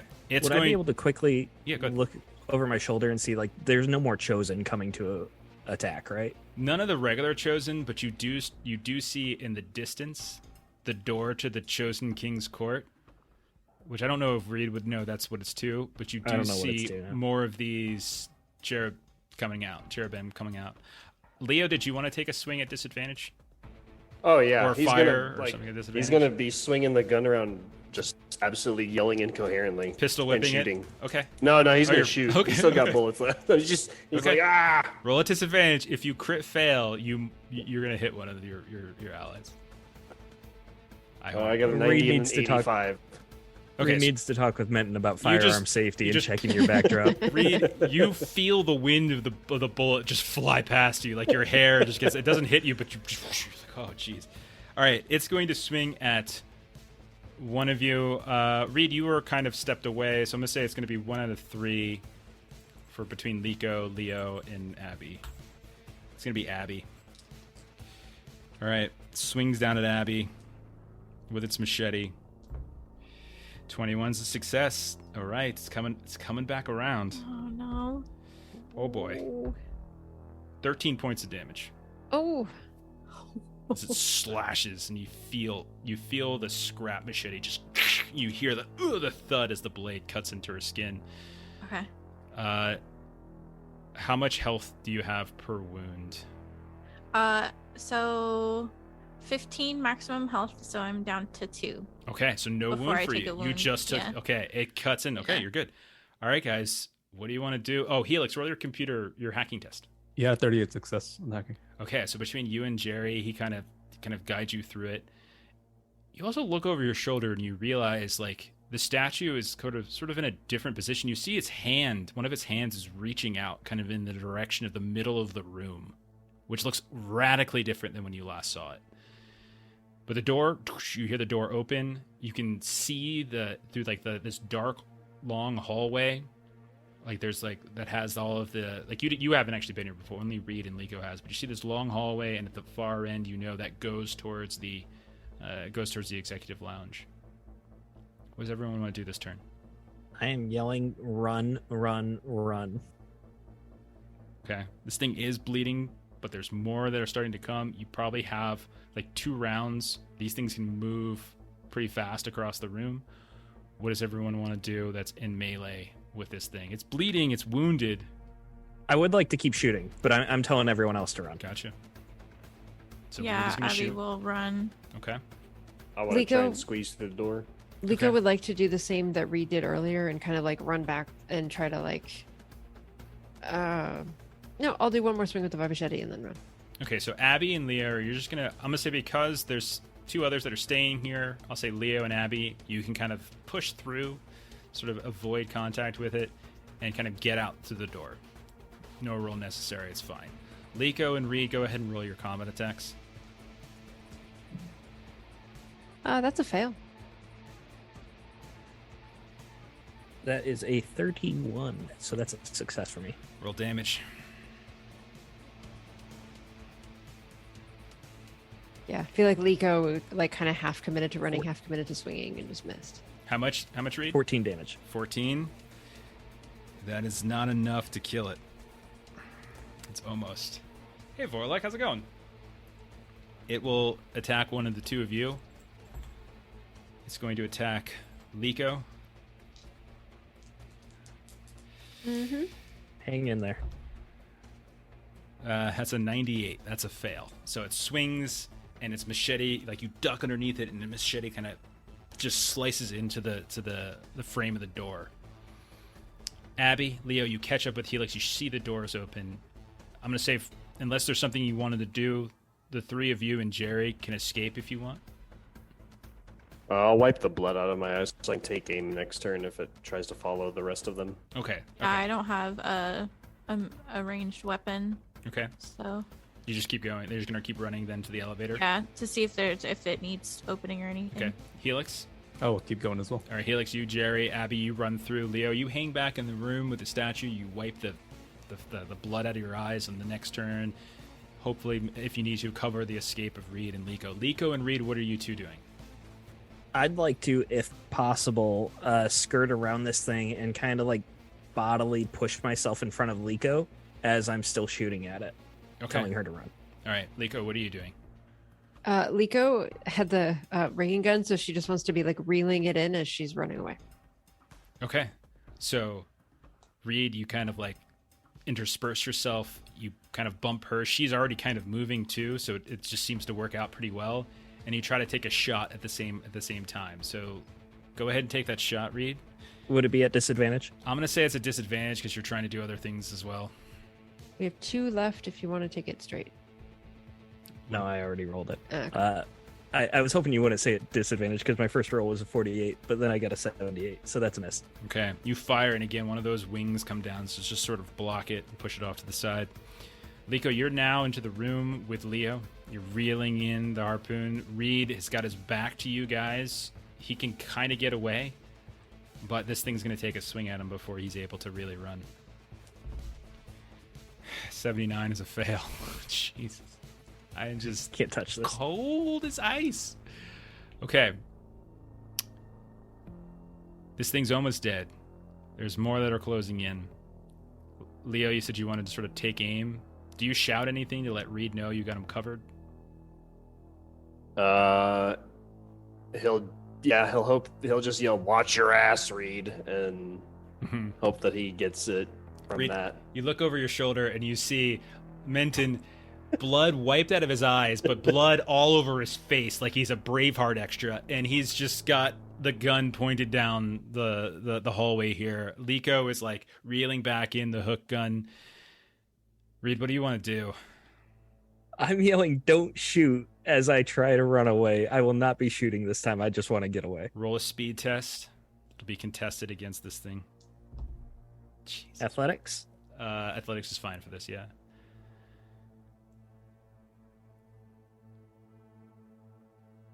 Yeah, complications. Not disadvantage? Complications. I've stopped letting too much influence from. Like, I just give me the complication and I fit it. You just give me and I'll fit it in with the story. Otherwise, things kind of go way off, and I don't Like the butcher. Yeah, I like to keep it within the realm of what's already happening. Read 31. Pass, assuming that I don't have disadvantage. You're good. No disadvantage. 53 for me, so you get out as it sort of grabs at you. Oh, sorry, contested. My bad. Mm-hmm. No, you're good. Leo, it's a fail for me. 53. Leo, do you take a shot anyway? No, Okay. Leo will. Okay. So this thing tries to get through the hallway, and you see it's chasing after you guys. You guys can run. You have distance. Do you just want to run now? Okay. Yes. So, the three of you turn. You run. Liko and Reed, as you're running through the hallway, you can see the seams between the metal begin to glow. But you're running so fast that you get past it before that ghost kind of manifests again. You burn out into the executive lounge. You look off to your left, and you can see Abby's there, holding the elevator, the lift door open. Helix and Jerry are there as well. You run and you race. You get inside. The elevator reeks like crazy. You can see the remnants of Dr. Leo's work in the corner, but you've never seen a more pleasing sight as all of you climb into the elevator, close the doors, and start squeaking and slowly climbing your way back up to floor 1, having escaped these poor chosen androids. And that's where we will My stop. chest is tight. Oh my gosh. And that is it for the holy crap, guys. That was insane. Wow. Got We him. made up for like missing a session finally. Yeah, Dear We God. we won over the king, and y'all had to go and murder his people. Yeah, I know. It's so funny. Liko, we make a great Oh. team. That is amazing. We felt so oh my bad God. for Jerry. Hey, we Steven got him. was That's all that matters. So lucky. If I hit him with one saw, it's 5d10 worth of damage. Oh my Holy gosh. shit. Oh my my God. I just I never hit. I never hit with the saw. I was so sad. I got a couple machetes, but I never hit with that saw. Yeah. I think I only missed like twice too. My dice were rolling really Don't well, Jerry but I have Cole. like a 62 to hit, anyways. Anyway. I absolutely gosh. love all of these Seinfeld references that are going on. Okay, Oh my gosh. So many Jerry jokes in chat. You're So right. many. you're right, John. I really do need to mail my dice to Dan. Oh my God. I like them though. They're really cool. They're these shiny little like gray ones with like the orange lettering. I don't know what the name of the model is. I should look that up. But they're pretty awesome. But if you want some of your own Norse Foundry dice, that you can go over to norsefoundry.com. You can use Lolly as the promo code, get 10% off your choice for being a fan or watcher of our show. All right, that is it for us. Let's see. Let's do some plugs. Tomorrow, Melissa, you and I are over on Grim and Perilous Plays in the early afternoon, playing some Fallout. And then later in the afternoon, you can catch everyone here but Derek playing One Ring, 2nd edition, back on our own channel. Monday night, we'll be back to Deadlands as we are starting up our part 2 of our Blood Drive campaign. Next Friday is a Hunter week, so Hunter the Reckoning next Friday, and we'll be back in 2 weeks with more Mothership, and we can see what the fallout of this Yeah. Oh my horrific gosh. event was. Thank you to everyone who hung out. I was very busy, so I wasn't able to keep up with chat, but I know that there was a lot of conversation. I really do appreciate you hanging out with us, throwing out some bits, even if you're helping these horrible people that are called players. That's fine. But other than that, let's go ahead and I cannot believe if I hit once with that saw, Reed was a goner. Like I had him. No, it's Yeah, I possible have you could have 2 rolled 5 wounds. ones. It's possible, but You- you Throw guys on a D5. There's you no would- way you'd have rolled higher than a 1. Yeah, but you would, if I got a wound on you, first of all, 5d10 would have done a wound to you. Then you would have rolled on the gore table. And remember that every one of those wound tables there's like a 10% chance you die. Like every one of those wound tables.